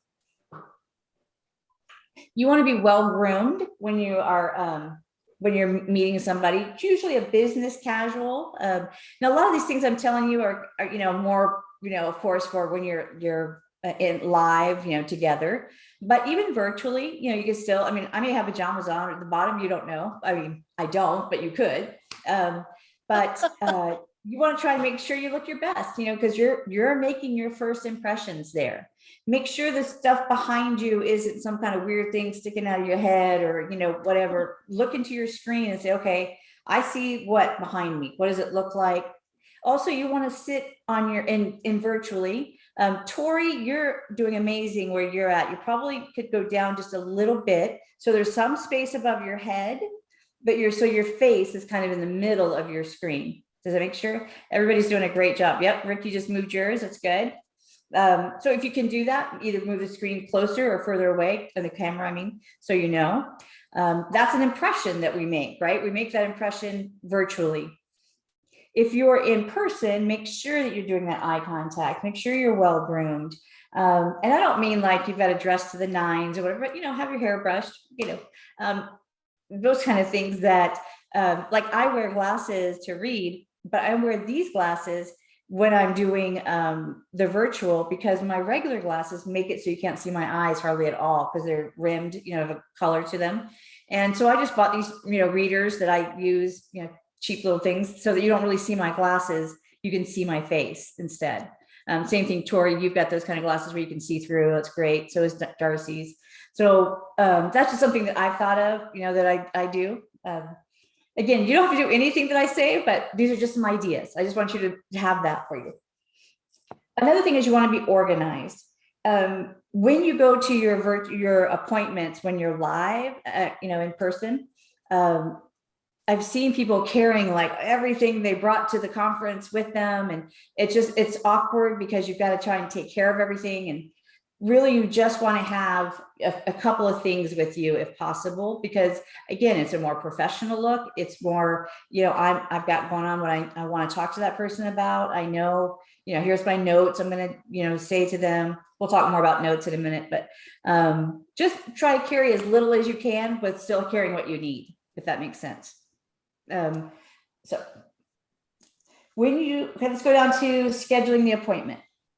Actually, I'm gonna stop here for a second. Does anybody have any questions? You can unmute yourself. I don't mind, just shout out. You're fine. Anybody? Dee Dee, yes. You said something about moving your camera. How can you move your camera? I don't understand that. So I have a camera on my laptop that's comes with it. Yeah. But I also have an external camera that I use instead because it's a better. Oh, okay. I don't have that. On your camera though, are you on a laptop, Taddy? Yes. So you can. And I know I'm right against this window that's really bright, and I'm sorry. I've been sitting in a high chair at my kitchen table all day, and I just needed to kind of. Oh yeah, you're fine. I won't do that though when I'm doing the conference. If you're on your distracting the bright light behind me. Yeah, if you're on your laptop, it's possible that you can do an image behind you that might be better. Those virtual images, you guys know about those for like in your background? All right. If you go to where it says stop video if you're down to the bottom where those little icons are, you'll see mute, and the next one says stop video. If you click on the stop video, it pops up and you say choose virtual background. You click on that and there will be some virtual backgrounds, hopefully. Background filters, video filters. Hold on a minute. So we've got virtual. Why do I not have any? Mine have gone away, but they were there. So I'm going to show you, like, there's a blur that's on mine. Do you see my screen just changed behind me? Mm-hmm. See, now you can't really see, it's blurred instead. So if you don't want, like, everybody seeing whatever's behind you or somebody walking behind you or whatever, that's a good way to do that. So you can go down and change that. You can also download for free virtual backgrounds, and just like a picture, and then you load it up into your you load it up into your Zoom account. So anyway, that's there. You can Google that to help you figure it out, or YouTube it and ask to help with those. Does that help, Patty? Yeah, it did. I have to laugh because one time I was doing an exercise class and our instructor did this background thing, but oh man, it was her on a beach, but it was so weird because she's trying to teach the class and all it shows is her head bobbing up and down in these waves, and she was like, oh, I'm so sorry, I don't know how to get out of this. It was funny. awful. So it does happen. Yeah, it does happen. Also for me, my laptop, it doesn't, it's a nice laptop, but as far as like doing virtual things or streaming, the sounds don't really sound good. So I got this really cool, what do you call it? Snowball or blue ice, I think, something like that. Microphone. And it is I guess you guys can hear me pretty good, even though I'm in a room that's empty. So yeah. So anyway, that's that. Any other questions about just creating the best impression? Nope. Okay. Moving on. So scheduling the appointment. You try to make it for the time that you are your best. Like if you know, like you are a horrible morning person, like you've got to have 10 cups of coffee before you can be yourself. Then when you get your schedule, like when you're going to meet in your group, you might, ask Barb or whoever's doing the appointment, say, hey, can I get an afternoon appointment? Or, if you're a person that just drags in the afternoon, if that's not your best time, then say, you know what, the earlier, the better for me. And she'll try to help you out with that. I mean, of course, she's got all these other factors in there, and you may or may not. I know. Okay. No. Not to Barb. Others. I'm the one you'd have to talk to, honey, but it's so complex with which slots different faculty are available for, and people that are in clinics. So once I get it, it would be like taking one color of fabric out of a quilt that's already finished. Gotcha. It would be really hard to fix at this point. It's not as bad as doing it in person, but right now she's doing it virtually. I just put a comment in the chat in Barb's defense. She's already got the appointments booked for all of you that have sent them in to her. And Okay. you wouldn't believe the spreadsheets and the, logistics she goes through for this. So, if you end up with an appointment when it's not your prime time of day, you ask the Lord to just take over. And it's you're only going to have, basically, we'd like you to take just 30 minutes, or not 30 minutes, 30 to 60 seconds to present your pitch. And then the rest of the time, listen to what the editor or agent is saying to you, or obviously answer their questions if they have any. But you're going to have very little time that you're actually talking. So you can be taking notes. And I want to encourage the other people who are in the appointment with you to, first of all, be praying for you. And also connecting with one another afterwards, because someone else may remember something that didn't connect with you and could remind you of it. So one of the big advantages, and I fought it last year, and we're not having as many in the group appointments this year because of how I feel about them. But I think they are a great way to build community. And guys, we need each other. We need that community with one another. We need it. We need the encouragement from one another. So, but yes, have mercy on Barbie. She really can't do what. Thank you. What Dee Dee was suggesting. So I'm defending my worker here. I'm so sorry. I did not mean to miss. And if it's really if you're really having a bad day, take Midol. That fixes everything.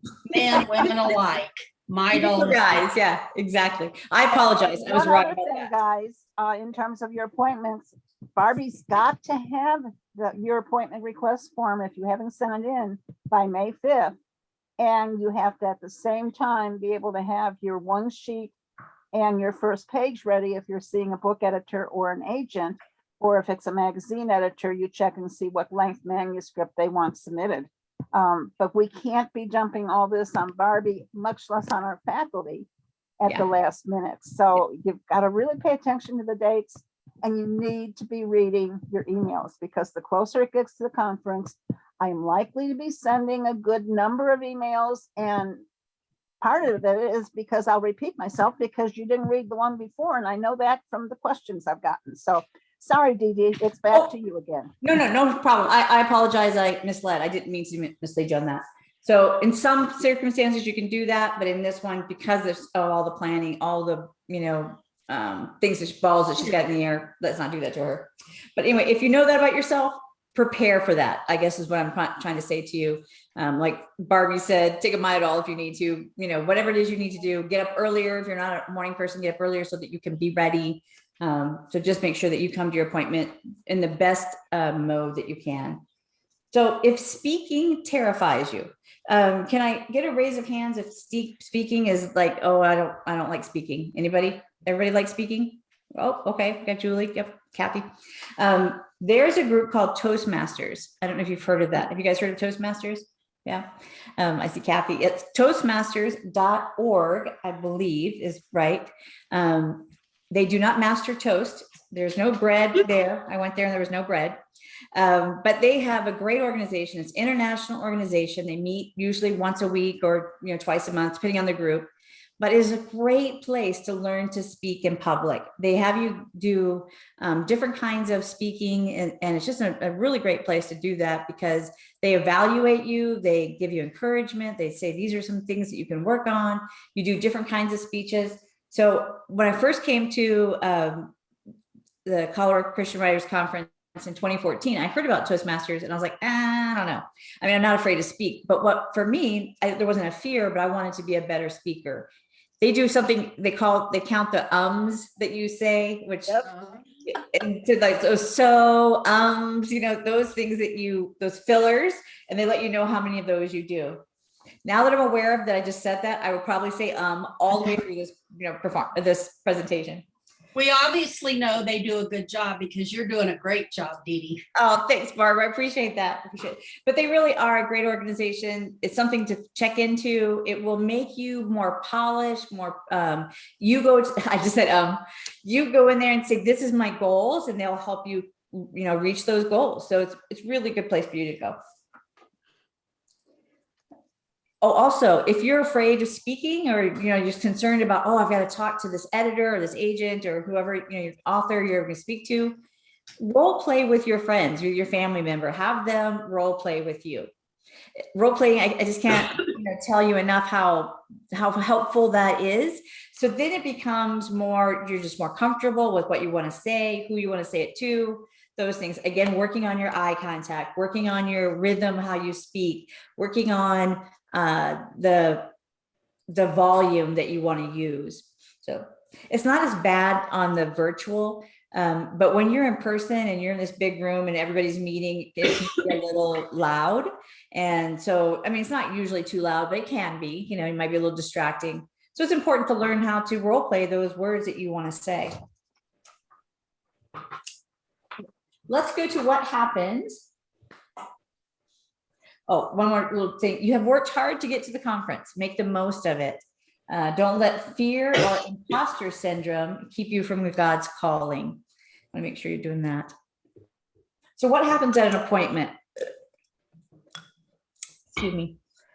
It's really you need to have a short intro. So you can say in 1 or 2 lines, like yourself. So I would say, my name is Dee Dee Lake. I'm from Colorado Springs. So I was raised a Navy brat and, been married 38 years, something like that. I mean, it's just a real quick, you've got some idea of who I was, where I'm from, those things. You want to have that down in your head, how you're going to say that. Write it out if that's what you need to do. Not everybody's uncomfortable talking to people. I can talk to a pole. I mean, it doesn't matter. I can talk to anybody. For me, it's not a big deal, but I know for a lot of people that is a real struggle. But remember that person that you're talking to, that you're going to meet in your appointment, one time they weren't in the writing industry. They weren't born into it. They had to start just where you did. They had to go to those meetings, those appointments to make those relationships happen. And what you're doing is you're making a relationship with them. One of the nice things, and you'll hear this later, I'm sure, when they do the introducing the conference, your orientation, they'll tell you about this is like, it's kind of like a job interview, but not quite, but it's sort of like a date, but not really. It's those things that you're just trying to get to know somebody, and the networking that you get to do here is so awesome, because what happens is if they ask you to send them something, the author, the agent, or whatever, you now have gone from the bottom of the pile. If you just send it in as a regular submission, on their website or whatever, now you're on the top of the pile they know your name. So that's important to remember when you're trying to impress this person. But again, just be yourself, and that's fine, and you'll impress them. If you are in the meeting of one-on-one live, you want to make sure you shake hands, speak with confidence. Again, practice it if you with normal people. You aren't alone in this because speaking is something that most people are afraid to do. So don't feel like you're the only one that might be a little intimidated. They don't want you to fail. I want you to hear that. Their job is to find the next world-changing author, to spread the gospel. Maybe that's you. And you don't know that. Sometimes we don't know how good we are until somebody that is in the business or who is in the know says, wow, you are really good. Like I grew up thinking everybody wrote, because that was how I just dealt with emotions and feelings and all that.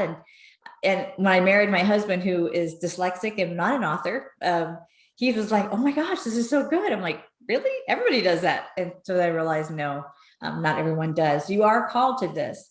You're good at it. Stephen King, everybody know who Stephen King is. He was turned down 30 times before he wrote his first book, Carrie. Did you know he was a janitor in a school? He had to borrow a typewriter from someone to type his Carrie book. And 30 times he was turned down, and he went and gave the typewriter back. He then threw his manuscript, and that was back in the day when you had to send the whole manuscript, to them, and threw it in the trash. And his wife begged him, was like, just do it one more time. And he sent in one more time. She took it out of the trash and sent it one more time. And that's when he got the contract. And he, of course, now he's Stephen King. Jack Canfield and Mark Victor Hansen from Chicken Soup for the Soul, they received 134 rejections. Can you believe, could you imagine being the person that turned down that the whole series of those, chicken soup for the soul? That's crazy. 134 times. So connecting is one of the best aspects of the writing industry and conferences. Don't be afraid to be bold and step out in faith. If you were great in connecting in high school, who is really really good in high school and college connecting with the people? Anybody really great with doing that? Don't worry, you're not in college anymore. You're not in high school. It's all behind you. So now it's a new you. Today is a new you. You get to connect in an amazing way because, you're you and you get to do that. You don't have to tell everything the first meeting that you have. Remember, it's like a first date or an interview. You don't, tell them, you had, I don't know, your kidney taken out or whatever on your first time you meet somebody. You just really, it's very light and getting to know them. Not that they don't care about you, but just know that you just have to not regurgitate everything that you know about yourself. Keep it short. Your time is so precious with them that you want to make sure that you're getting your writing information to them more than you're getting about, that you ride horses or, whatever, unless you're writing a book about horses. Also, one of the things that I do, and I think that a lot of people do, Marlene and the team does an amazing job of sending out information about the people that you could meet with at the conference. So I heard somebody say something about, Rick was saying about how I've lived in 50 houses. He's researched me. He read my information. So he knows that about me before he came to the conference. And so that kind of strikes me. It's like, oh, he knew that. Oh, he knows. He mentioned he's a military brat. I mentioned to Linda about my husband being from Pennsylvania. So she's from Pennsylvania. We adopted our son in New York, in Queens, where Iman lives. So those are those kind of connections that you listen for, like, okay, how can I connect with this person? What is there that I can connect with? And sometimes there's nothing, and you just don't really, as far as like life experiences. But the one thing that you can connect with is that you're both believers and you both have your testimony. So whatever that is. So what I would do, I go through and look at her whole, conference information, the brochure, and I highlight, I write notes on them. Like, this is the person, these are the 5 people I want to meet. And, maybe I only get an appointment with 2 of them. How am I going to meet those other 3 people? And I'll go to one of their classes so that I get to meet them. I'll go, to some kind of workshop that they're doing or whatever, so that I can meet with them in the real life conference, in person. Also sit with different people at a different meal. So like, if you've been with the same person every meal, every event, every class or course, then you're not really expanding who you're meeting and you don't know who you're missing. So make sure that you take advantage of that networking. We can all do classes and they're amazing, but I think for me anyway, of course, I'm a connections person. The connections that you make, that networking that you get to do, just getting to know other believers that are doing the same thing you do. You're probably not surrounded by a lot of authors in your regular life, that are successful, that are doing what you want to do. So it's nice to surround yourself with those types of people and getting to know as many of them as you can. So let me see next. You might want to check on like what it says about their hobbies, or for me, several people I've met have adopted children. That was one that Tammy Clymer and we both have adopted kids. And we were sitting around a fireplace there at Estes Park, just chatting, one evening, and realized how much we had in common and really enjoyed spending time with each other. And then again, I got to go work for her. So, be bold on that. Just ask questions, and listen to what the answers are. If you're unable to make your appointment, let's talk about that. Sometimes things come up, and you're not able to make it. Try not to let fear or intimidation keep you from making that appointment. Just go. It's okay. Just take the leap. You're going to do fine. They're amazing people that are waiting to hear from you, and some of them are kind of shy too. So don't feel like that because you're shy, you may not be able to, have a conversation with them. But if you cannot make it, I believe you need to let Barb know. Barb, can you tell us that? Is that right? Let you know if they can't make the meeting? Oh, you're muted. We can't hear you. That would be great to let me know. That way, the faculty member won't wait around for you. And sometimes we can reschedule. Yeah. So, because again, that goes back to that first impression. Would you just not show up for an interview? Would you not show up for, if you're going to meet somebody for coffee and just not even call them or let them know or, text them or anything? So Barb is your connection to those people that you're going to meet with. And pretty much every conference or writing conference you will go to will have somebody like Barb, the appointment, person that's going to be that connection. So make sure you connect with her. Also, you want to take notes during the conference about the people you meet. Like I met Fran last year, and I remember her. We were in a couple of the classes together. I don't know if she remembers me, but I remember her. And I write notes about people that, especially if I want to connect with them again, I make sure I keep a notebook just for that conference usually, or a folder. And I write down, what Rick was in the military, Jerry's writing his first book. It took him 5 years, he started 5 years ago. So that's amazing that you have all these information, you have all this access to these people. And then once the conference is over, it's like, who was what class? Where did that come from? How did I know that? So make sure you save the chats when you're in the Zoom meetings, like we talked about. And also write down notes, like this is where I met somebody. If you're in a real life experience, situation, you'll get business cards a lot of times. And so I always write on the back of the business card, what was important about meeting them, or how did I connect with them? Did they live in the same place I had lived, or do they like, whatever, so that I know later when I look at that business card where I got it from. I write the date when we met and where it was. So those are some important things to help you connect with the people you want to connect with. Also, do it during the conference. Don't wait till afterwards. Even the next day, it's tough. So every evening or every afternoon, like when you get a break, either at lunchtime or in the evening, make sure that you are writing down those notes. I kind of keep a running note as I go throughout the day, but then in the evening, I organize it typically and say, this is who I met. I got to meet the person I was looking for and why I wanted to meet them. When I went to my first few conferences, I wanted to write children's ministry or children's books. And I wanted to be a speaker. And the other thing was I wanted to write this Christian romance that I've just gotten the contract for. And so my view of who I wanted to see were kind of different places. And so I made sure that I made notes for each of those areas of who was interested in those things. Going back to Marlene's brochure, it tells you in there what they're looking for. So don't ask somebody who's looking for memoirs to, take a sci-fi book. You're wasting their time and your time.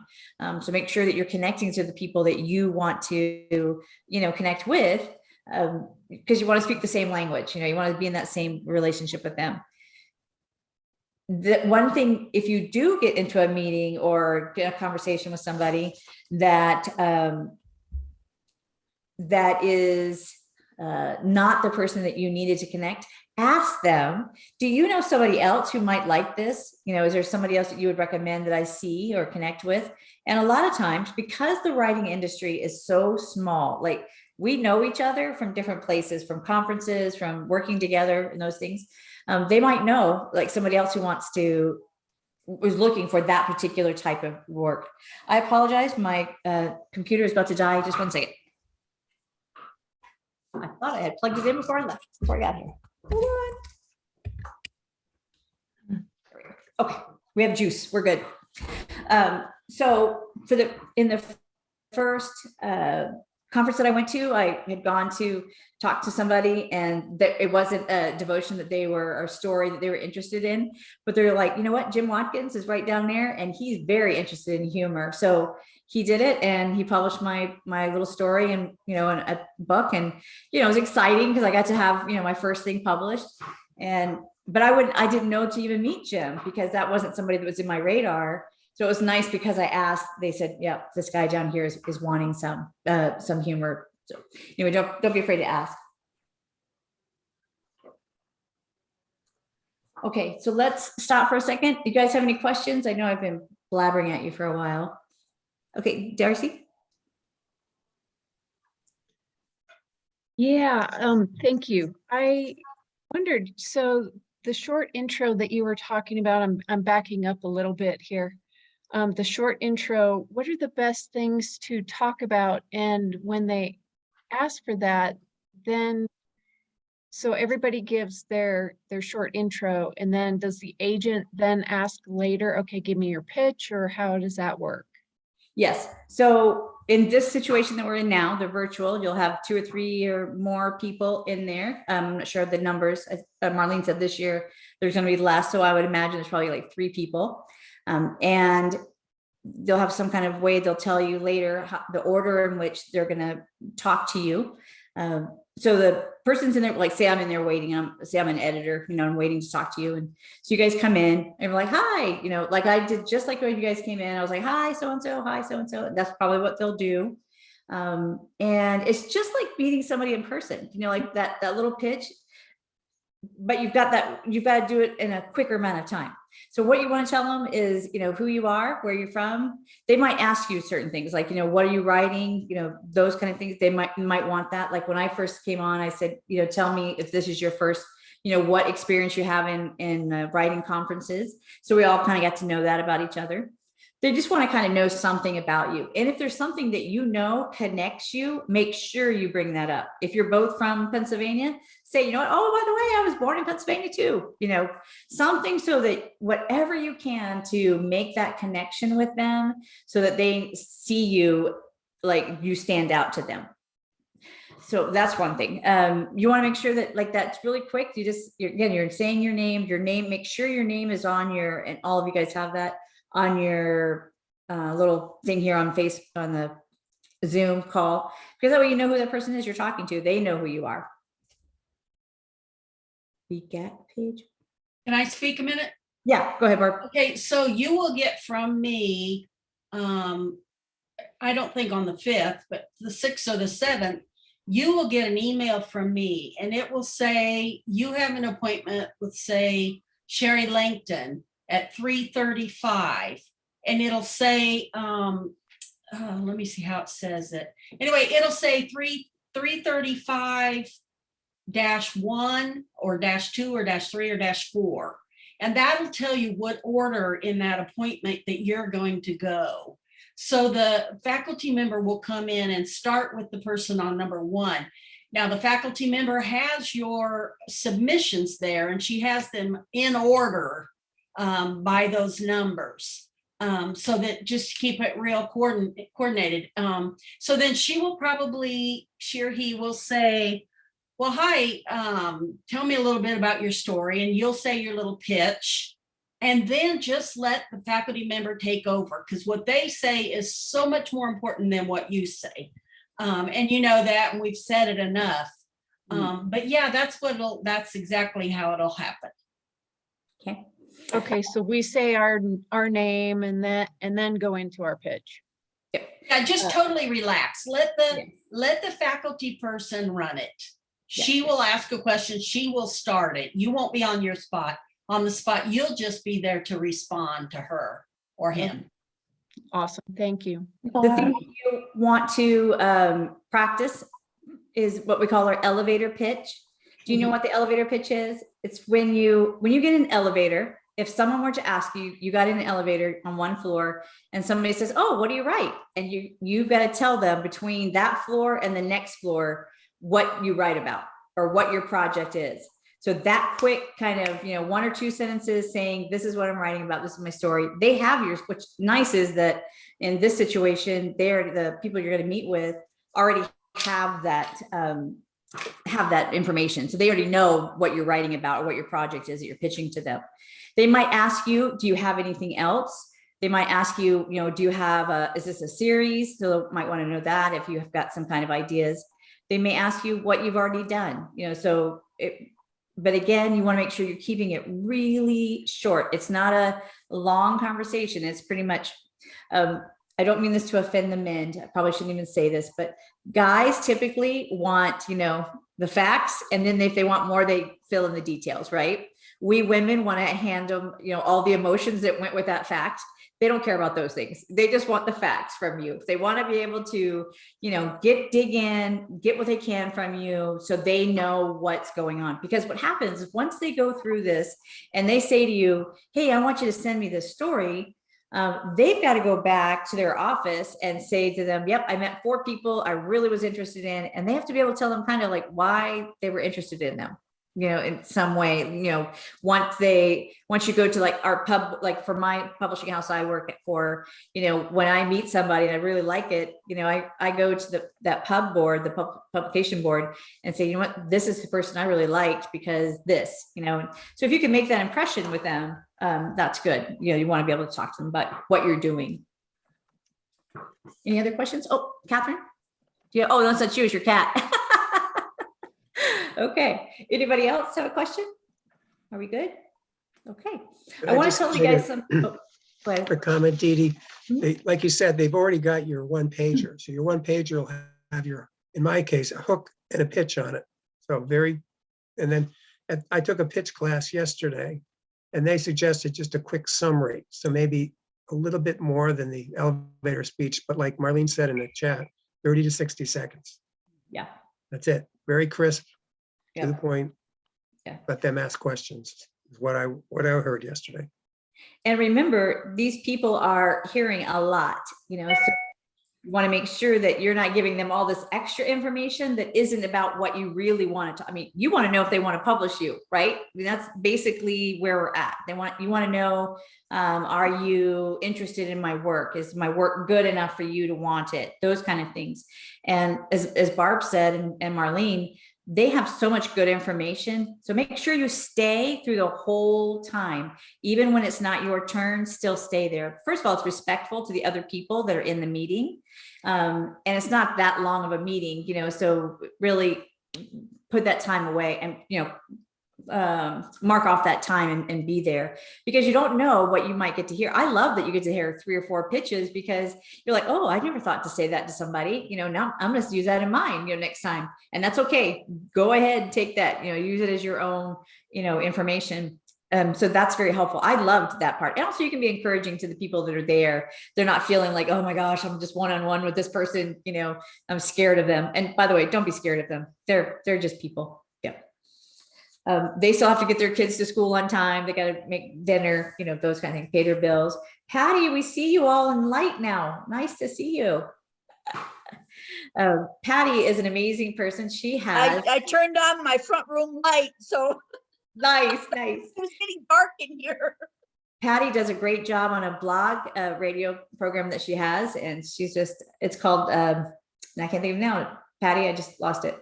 Step into the light. It's a podcast. Yeah, Step into the light. So she's definitely a person to get to know.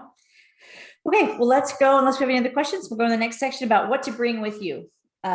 Again, part of this is virtual, part of it is in person. If you're in person, bring business cards. Make sure you've got a business card that is professional looking. Vista Print is a really great place to get your business cards made. They're not as expensive. Sometimes they've got specials. You can Google whether they have a coupon or something like that sometimes for them. I wouldn't get a lot of business cards, like get the minimum amount, because the next year you're probably, if you're like me, you'll change it every year. It'll be something, you'll get better at making those business cards every year. So that's something to think about. I actually have all mine in one place, and it's like, wow, I was not that good that first year. So then, the next year. And if you see somebody that you trust there at the conference, ask them to look at your one sheet. It doesn't even have to be somebody that's in the, a meeting that you're with, but like I have a friend now that, goes there, Debbie Hardy. I asked her to look at my business card, and she's like, you know what, you need to have this on there. You need to have that on there, take this part off, it would look better, because she's been around for a while. So she knows. So just people like that you meet at the conference, they're willing to look at it and say, yep, this would be better, or that's great, whatever. So the same thing with your one sheet. So you want to bring your business card with you. You want to bring your one sheet for the project you're pitching. Typically you bring several copies to the conference. Again, this is when it's in person. I don't want to just tell you things that are virtual, because hopefully one day we'll all get to actually see each other in person again, before we get to heaven. So that'll be nice. But bring it, a few copies of it, because sometimes they'll take it with them. Don't be offended if they don't take your one sheet with them, because remember that when they are traveling in person, these people have to get back in on their airplane with whatever you bring to them. So that becomes, weight in their, bag after a while. So bring your teachable spirit. And it seems like all of you have that this evening. Make sure that you're just there to learn, to soak up whatever you can from these professionals. I mean, right now, when you go to meet with these people that are successful at what they're doing, it's kind of like in baseball, you get to go into like the Major League Baseball, members, and instead of just being the little league there in town, you've stepped up to that national level of meeting people that know what they're doing. So just have that teachable spirit. Don't think that you know everything, because we don't, and they don't know everything either. And you don't have to agree with what they're saying, but just listen anyway. I had an experience where I've written a book and it's been published. It's called Next Steps. It's You've Accepted Jesus, Now What? And it's for teen girls. It's all like empowering them, getting them to be who God has called them to be, acting the way they're supposed to be. And one of the people that I met with, who's a publisher, wanted me to make fun of myself through the book. And I was like, that's not the message that I wanted to send. And the meeting that we had was not a great meeting, but I just kept saying, okay, thank you. And I appreciated his advice, but it wasn't something that I was going to do. I went back and met with a couple other ladies that knew the message that I was trying to portray. And I said, do you think this is correct? And they said, no, they didn't think so either. So, I didn't take his advice. It wasn't that he was bad or mean or whatever. He just didn't see the vision of where I was going with the book. And so for me, that guy wasn't as impressive. I met other people. Tim Shoemaker was one of them that I mentioned to, who was it? That's doing the teen. Yeah, Debbie. I met with Tim Shoemaker. He was just sitting there one day and I stopped and talked to him, and just kind of in the hallway, and I said, hey, this is what I'm looking for. And he's like, no, you're right on track. Do what you got to do. And he gave me some more advice, and then I got it published. So, not everybody's your flavor, so, but do have that teachable spirit. Make sure on your one sheet, and you've probably learned this already in some other classes, I'm not sure, but make sure your picture's on the one sheet so that we know what you look like. It's great when they take the one sheet with them, because then they can look at it and think, oh, okay, there's my girl that I talked to. Yep. And make sure it's in all your contact info is on there, so that for me, one of the most frustrating things, and kind of, all right, I'll even admit it's irritating when I see somebody send something to our publishing house and I have to go find who it is, where they're at, like their email, their phone number. I want it to be on every page. I don't know if you guys, if you see my handouts at the bottom, you'll see that it has my name, my title, my email, and the company I work for, right? So you can find me easily by any page that you pick up of mine. It's going to be on the bottom. And that's something that I learned at the conference also, because you don't want them to have to take any extra steps to find you. You want to make sure that you are findable. I don't know if that's the right word, but that they're able to find you. Okay. So you want to make it easy for them. Sorry, I lost my notes here. Okay. So my next thing, let's talk about what to be. We talked about what to bring, our business cards, a one sheet, a teachable spirit. Make sure your one sheet does have information on it that you need. Be a person of faith. This is a safe place to be your faith. Be professional, polite, and be prepared to give your pitch. And we've talked about that already. It's good to get a professional sounding email.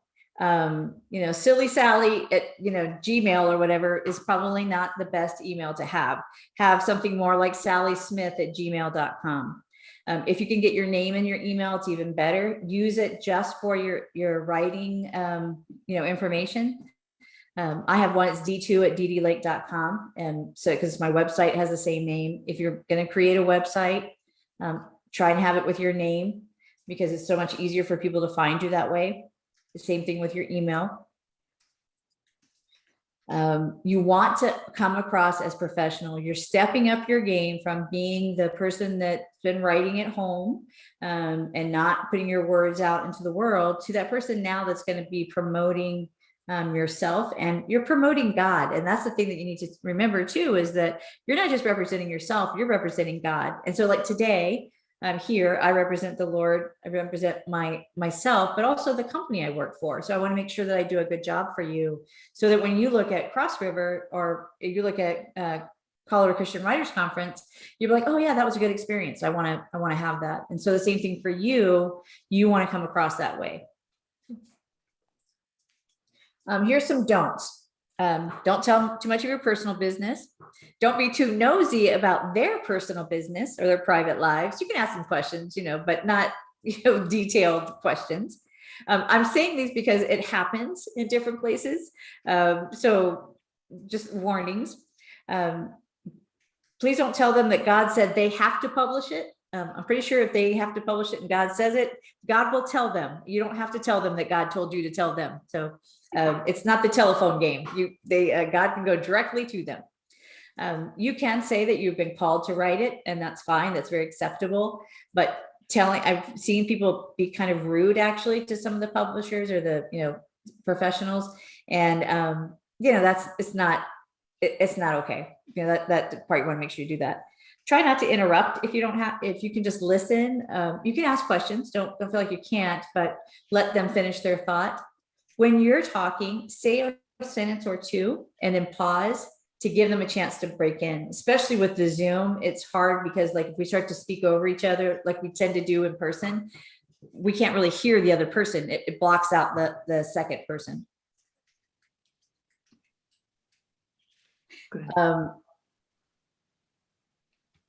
Don't worry if they don't love your work. The publisher that I'm working for, one of them doesn't like romance, and I'm writing romance, and so she doesn't always love my book, so I'm like, I have to be every once in a while be like, the editor, actually not the publisher, but the editor. But that's just not her genre that she enjoys. So it's not that I'm writing bad or doing something wrong. It's just that she doesn't really enjoy that particular genre.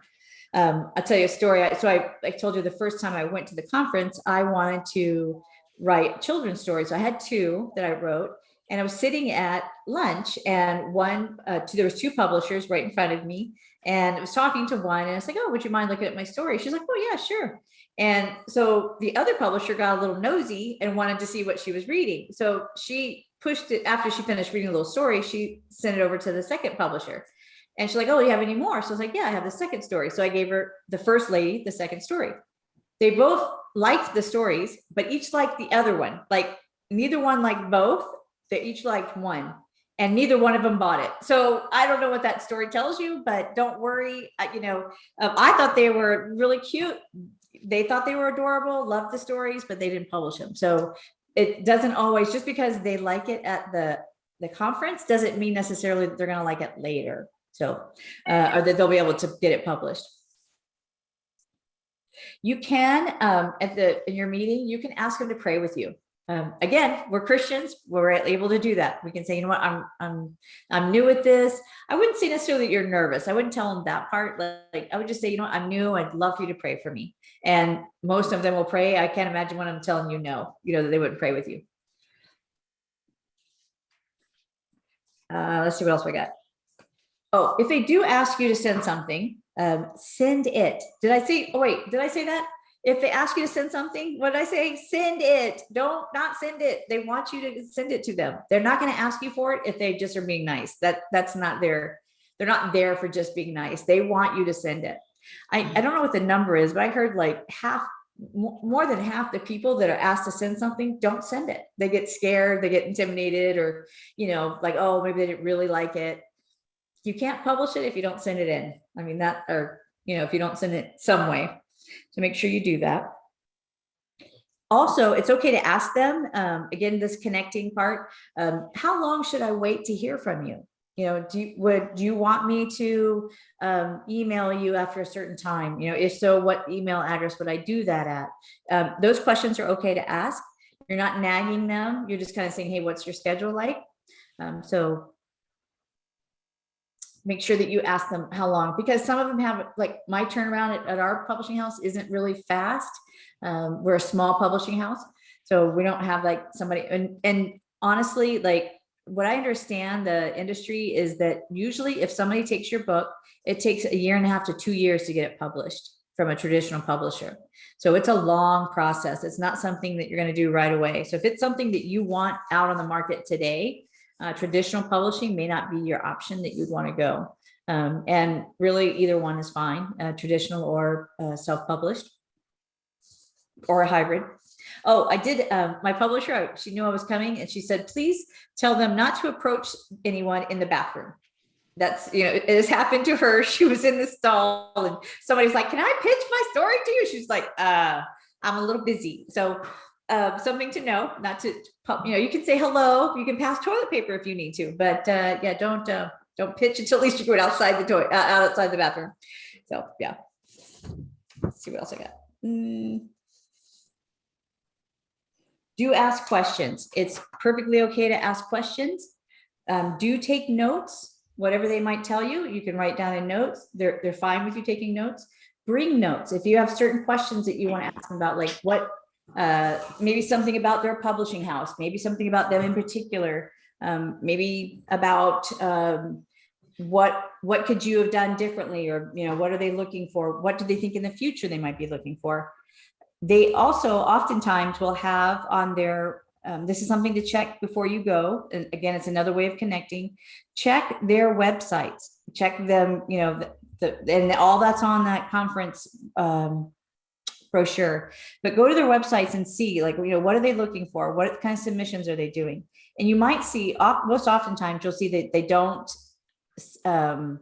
accept submissions, just, you know, blind submissions. You have to go to a conference for them to be able to accept it. So that's kind of cool that you're already there and you're able to submit because of that. So, in a person, you want to make sure you give them time to read your one sheet or whatever you've brought, because a lot of times in person, they don't have your work beforehand. So just be quiet while they're reading it. I know, like for me, if I get nervous, talking is what I do a lot. And so then I'm like, oh, I have to be quiet. So just give them a chance to read whatever it is, to kind of sink it in, think through it. Act with confidence, even if you aren't feeling it. And for heaven's sakes, please breathe. Don't forget to breathe. Breathing's important. We don't want anybody passing out. Say thank you and mean it, even if you don't like what they've said. You can ask them what's next or how to connect with them if they want to follow up with you. Be polite. Remember, they're just people too. That's something to, whenever you're going to connect with somebody, just remember they have the same, they get hungry, they get, you know, have spouses to deal with. I mean, so just remember there's people that you're approaching. Yes, they are professionals. Yes, they, you know, reach some national levels and stuff, but they're still people. And also they're people of the Lord. So that's your connections to remember. Make sure you put your information on the bottom. Ask you can also talk to veteran attenders. You know, if you hear somebody in a meeting that's, you know, saying, yep, this is my 6th conference here, send them a little note, say, hey, you know, I'd love to connect with you, you know, either later after the conference or today sometime or whenever you have available. Don't be afraid to do that. That's something that is an awesome part of the chat part of the Zoom. So that's nice. Make sure I told you guys everything. Hold on. I think we're about to wrap up. So I asked you at the beginning to write the letters B and U. I went to the National Speakers Association Academy here in Denver, and are there in Denver. And my husband will always tell me this one thing every time he would drop me off before I would go into my event. And these people were like way over my head as far as where they were in their career. And so I was just really trying to step it up and be that speaker. And he'd always say the letters, remember 2 letters, B, U. And that's exactly what you need to do when you go to the conference. Remember to be yourself, be you. And that's the university you're going to, is BU University. And just remember, it's okay. I want to tell you 2 more things and then we can answer questions if you have any. J.K. Rowling, of the Harry Potter, she sent her finished manuscript to 12 different publishers, only to be rejected by all of them. I don't know about you, but I would not want to be in the place that's rejected Harry Potter series. Not that I necessarily am a Harry Potter fan, but just, you know, the success that she's had with that. Dr. Seuss, anybody know him? He was rejected by 27 publishers. He was on his way home to burn his manuscript when he ran into an old school acquaintance. When asked what he was carrying, Seuss replied, "A book no one will publish." And he said, I'm lugging it home to burn it. The acquaintance, an editor of children's books, insisted on seeing the book. It was published, and it was published to rave reviews. Dr. Seuss went on to write over 60 children's books. His most famous, of course, is Green Eggs and Ham. He sold over 8 million copies. If he had burned that book, how different life would be. How many kids would not read? Because, I mean, how many of them start reading with Dr. Seuss? Louisa May Alcott, I think I'm saying her first name wrong, Louisa, that wrote Little Women. Somebody told her, stick to your teaching, Miss Alcott. You cannot write. And it's been a classic for over 150 years. So just because one person may not like what you're doing or may not see the vision, then it's okay, because God sees it. He's called you to it, and just know that you are going to make a great impression and you're going to be wonderful at this conference. And I know that you're going to enjoy what you learn from the conference. There's so much great information. So let me ask you guys to unmute yourselves, and you can ask any questions that you have, and then we'll wrap it up here in a minute. Yes, Catherine? Don't have a question, but I have a statement. There's 3 little dots down at the bottom where you put your name in the chat, and there's like a little piece of paper, then a smiley face, then 3 little dots. Those 3 little dots help you save this chat, and then you can go back in it and talk to anybody you want and make notes and contact them their emails. Yep. Thank you. Make sure you put your email address in the chat. Also, that'd be great. I'm trying to look through some of the notes right here. Yeah. Rick says J.K. Rowling was rejected. Yep.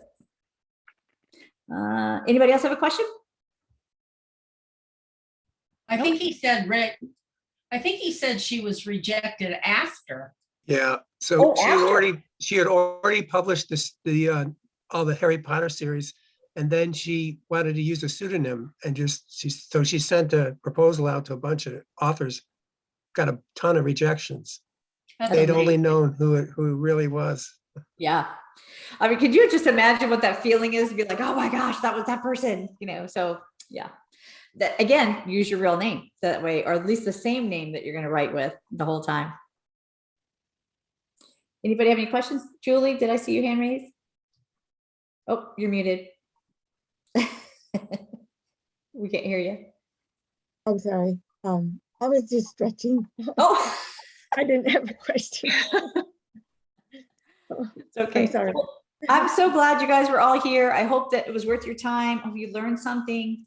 Again, just remember, connecting is just who we are. God made us for fellowship, and we're all looking forward to getting to know you better. Darcy had a question. Yes. Thank you. Oh, somebody else have a question? Darcy did. I Darcy. just had another, I'm sorry, I don't mean to dominate the question. I just wondered if there's do and don'ts for roundtables. I don't really know a whole lot about the roundtables virtually. So there are, am I unmuted? Yeah. Yeah, So you're there unmuted. are 2 kinds of roundtables. There's going to be the critiques where you come in and I think you paste, I don't know, Marlene does it, but 500 words or something into the chat. And then whatever faculty member, usually we're going to have 2, I think, are going to just. Oh, no, we're only going to have 1, Barbie. I lied. 1.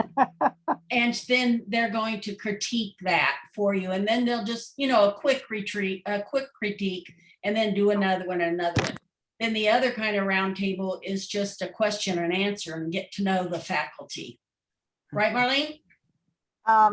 Well, we talked lied at the again. team meeting about making the terminology clear so you guys don't get confused. There's actually 3 different things I think that we're offering. The one is, and you'll see it when you see the dashboard, and you'll notice it on the schedule page on the conference under program. And that is small groups. We have a way of, when you're in the big group in what we call the sanctuary, the main stage, of breaking you into small groups, and the computer does it automatically. You might be with 3 people, you might be with 7. It depends on just how it breaks down. And we'll give you a question to consider, and they will last like 10-15 minutes max. It's a great opportunity for you to get to know other writers. Amazing things happen in those small groups. Then what we have during the meal times On Wednesday night, our authors will, and that's where we will have, in a couple cases, 2 authors in one of the rooms. But we'll have about 8 things going on during the dinner on Wednesday night that will, you'll have the chance to get to really talk to and know the author. And you don't have to stay in that room for a half an hour. You can stay for a couple minutes, get a question answered, whatever, and drop into another room. I mean, I love virtual, that when it comes to like a live conference and you have an appointment and you've got to leave your class and you're all, oh, I'm going to distract somebody. No, that doesn't happen. Your picture just disappears from the screen. It's not a big deal. So that's Wednesday night. Thursday and Friday and Saturday during the meal times, we have almost every one of our editors and our agents will be doing a roundtable where it will just be them in that room for 30 minutes with whoever shows up. And again, you can go to a number of rooms, but that's where you'll have the opportunity. And I made a note about that in the chat, where you'll have the opportunity to share more about yourself, to ask them stuff. I mean, obviously not personal questions, but to get questions answered, because that's not going to happen in the group appointments. They'll ask you questions that you can answer, but you're really not going to have the time to ask them questions or to put them on the spot with something like, well, are you interested? Do you want it? They can't make that decision. First of all, they can't make it alone, because there's these things called pub boards, and that's where the decisions are made. And this is, guys, this is your very first step. After this, if they're interested, they're going to ask for a full proposal. That proposal typically runs, the one I just helped Catherine with was 6 single-space pages, plus she sends the manuscript with it or several chapters of it, whatever. That's your next step. And then if there's more interest, they'll ask for the full manuscript. So, the whole purpose of the group appointments is just to give them a brief idea of what your manuscript is about, and they'll have the 1 sheet and the first page to determine if they want to ask you for a full proposal later, or what questions they might want to ask you. Then what we're calling, and so those are your appointments. So you have your roundtables at meals, you have your appointments, you have your small groups. And then what Barbie was talking about, the critique groups and the Q&As, are critique groups and Q&As. They're happening Thursday and Friday afternoon for 45 minutes. I think I just put it together this afternoon. I think we have 4 or 5 different critique groups going on each day, and 2 Q&As. And that's what they're called. They're not called roundtables, because that's going to confuse you with what we're doing at the meals. And the team in depth talked about what's our terminology so we don't confuse people.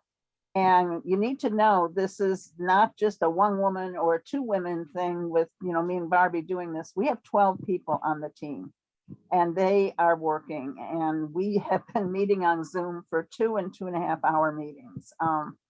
And doing a lot of praying and a lot of work. And, we would ask you to certainly pray for us, and especially Tab, who's putting together these 20 laptops and figuring out who is going to be manning which one, because we have to have someone that makes sure that the faculty member gets in the room and that the recording gets turned on. I mean, guys, I can't believe how involved it is. So we've tried to divvy it up that we all have a piece, except Barbie and I have kind of big pieces, which is why we've been both working during this thing tonight. So does that help? Is that good, Darcy? Okay, good deal. Just don't miss anything that you don't have to miss, because every moment, every opportunity to learn something, it's just amazing how just like 1 sentence somebody says at one of those roundtables or lunch, whatever, all the different things that might change your life. That might be like, oh yes, that's what I needed to hear. So I would definitely encourage you you're going to be exhausted by the end of it, but it will be well worth the lack of sleep or the lack of whatever else you got going on. So just if you could carve out those few days, be there as much as you can, and make sure you get to do that. I will encourage you also, I know we all want to have a book published, but think about going to the article information, the article panel, for magazines and stuff, because your reach can be so much further with your message, with writing devotions, with writing articles. So just think about that. I mean, some of them they publish to like 100,000 people or whatever. Your book most likely won't. I mean, it would be nice if it did, but the average author does not publish 100,000 books or whatever it is. So something to think about. Like somebody wanted to get in with the Clubhouse. I mean, that's a great, periodical to be in, because then look how far your message goes. So anyway, just something to think about. I just recently have heard that, and you can do a lot of them, and it's kind of fun to do. So something to think. Yeah, we have 7 magazine editors, and Sherry Langton will be doing a Q&A. I think it's on Friday afternoon on writing for magazines and answering questions you may have in terms of, well, what rights do I offer and what format? And Sherry's been a magazine editor for years and years, and has been on faculty, gosh, as long as I've been doing the Colorado conference, and it's 25 years this year. So, we have a family, really. So many of the people on our faculty, you will see often similar faces year after year, but they'll be doing something different. And if they're an editor or an agent, it doesn't matter if they're there each year, because hopefully you'll have a different project you can pitch to them. But we really do view the core group as family, and we've become, some very close friendships have been formed, and we want to invite you to be part of that family. And so engage with us.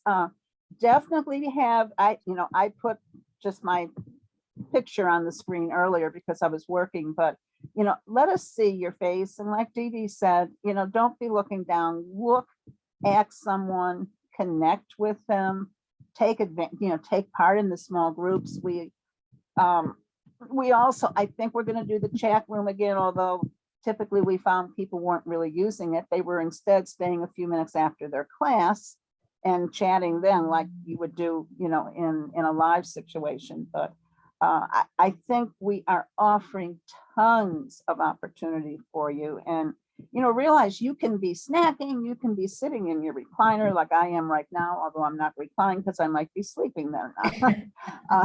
But you can be comfortable, you can, I would not stay in your pajamas, because again, we want to see your real live face. But carve out this time, stop and think. You're not having the hours of travel time, especially if you were flying. Think of how much time you would be spending just in the airport, because you have to get there so early and you have to get through the line, and then you do all this and you're rushing, and then you find out that your flight has been delayed, and sometimes delayed a whole lot. So, yes, you're going to commit 3.5 days, we hope, and you'll be able to watch the videos later, especially when, people always struggle with, it can only be one place at a time. Well, this year you have the videos. When we're back in person, those videos, first of all, it won't be videoed. We will have someone coming in like we always do in Colorado who does audio recordings, and they won't be free. But this year I've included them in the price of the conference, because I want to offer you everything I can to equip you to write his answer, because I think we're living in critical days and people are desperate, and things aren't going to get any easier. I mean, I'm reading about worldwide famine.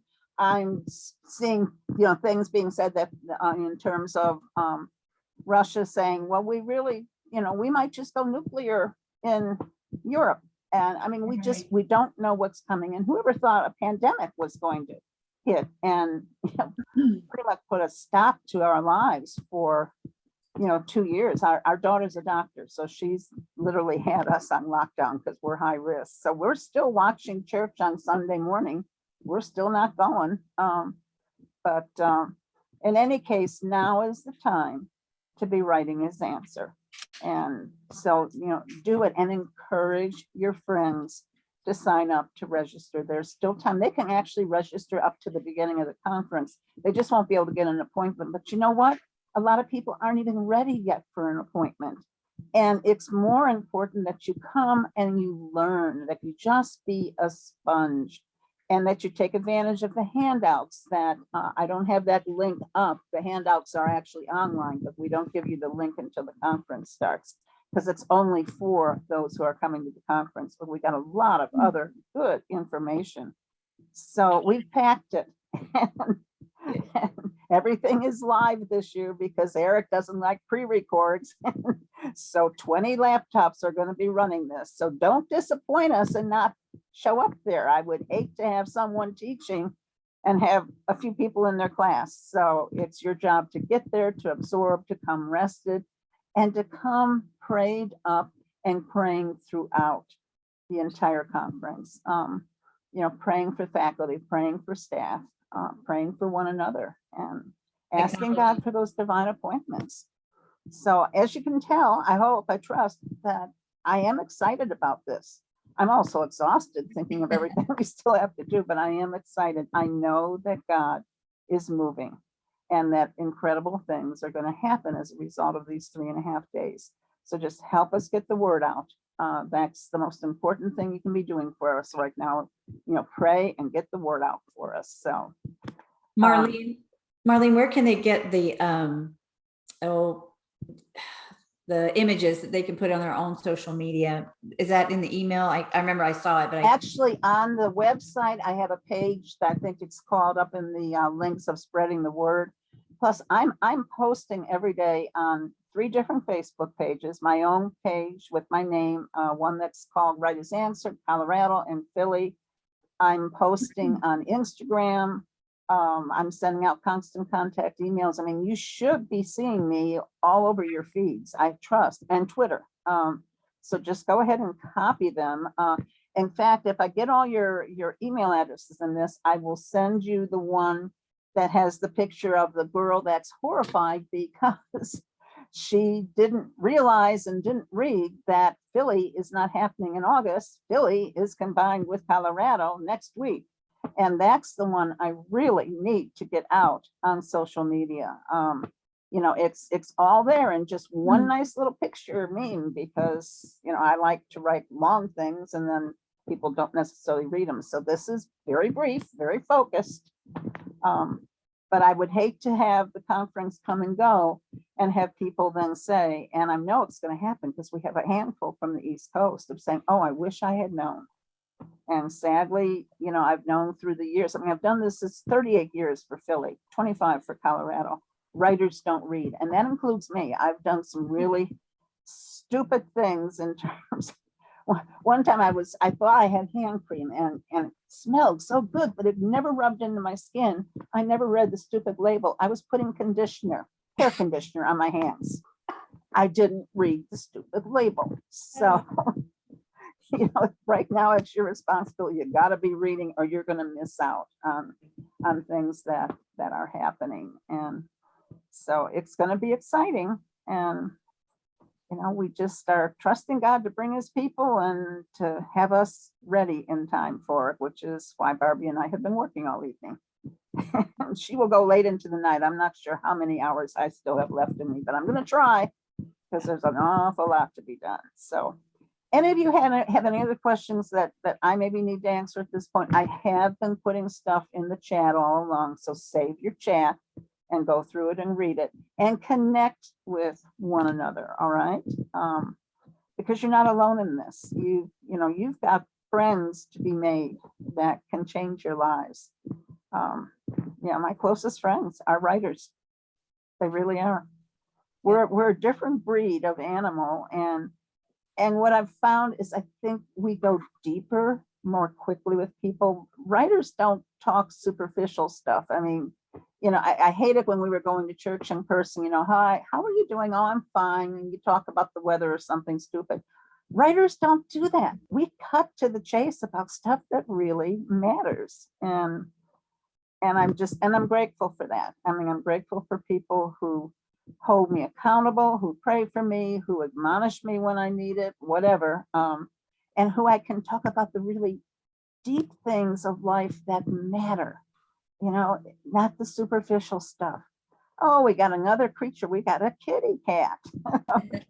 My dog has since gone off to sleep somewhere. I forget whether I told you she's having a pseudo pregnancy. It's crazy.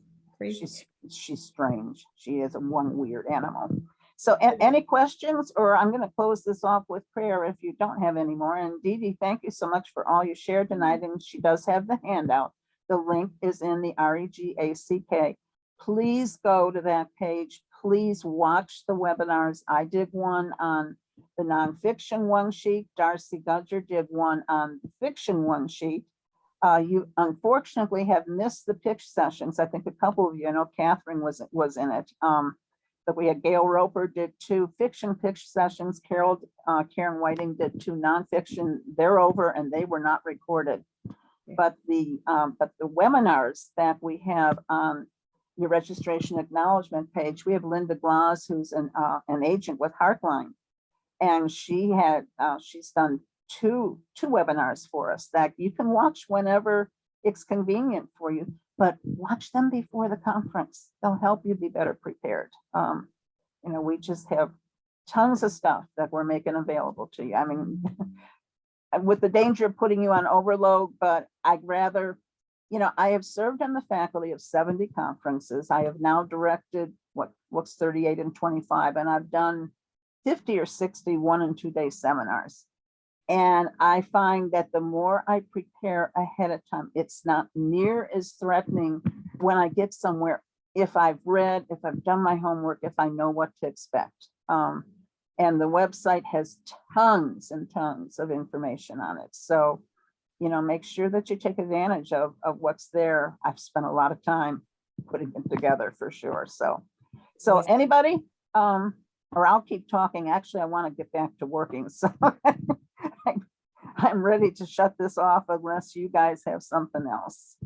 Just thank you so much. Thank you for the work you're doing. Blessing. Marlene, thank you for letting me teach today or to present, and I appreciate that so much. It's been a goal of mine since the first time I went to the conference to be able to do one of the workshops. So excited when you said I could. So thank you. I appreciate it. We're glad to have you on faculty for sure. And we've got a great faculty, folks. We really do. So Father, thank you for Dee Dee and all that she shared this evening. And, you know, and thank you for Barb when she was able to jump in and Lord, thank you for each one that came. And this has been recorded so they can, you know, they can listen to it again, watch it actually. I mean, that's the cool thing. I don't do real good just listening to things. I want to see, I want to eyeball people. And so I thank you for a Zoom that makes all this possible. And so Lord, just help us to really guard our time between now and through conference week so that we're doing not what seems urgent, but we're doing what's important in your eyes. Because Lord, I know you want to use this conference to equip us to write your answer. People are overwhelmed with what's happening in our world and they're looking for answers. And Lord, we know the good news of Jesus Christ. We have good news to share. And so help us to learn how to do that more effectively. Bless each faculty member and team member and the conferees that are coming. And Lord, we'll be careful just to give you all the praise and all the thanks and all the glory. And all God's people said, amen. And don't expect an amen very often from me, okay? Yeah, good job. Okay, All right, ladies well, and gentlemen, we'll see you soon. Right. Good night. Okay, Good I'm night. going to be ending this. Thank you So, yeah, again. good night, everybody. Appreciate it very much. Thank you. Bye-bye.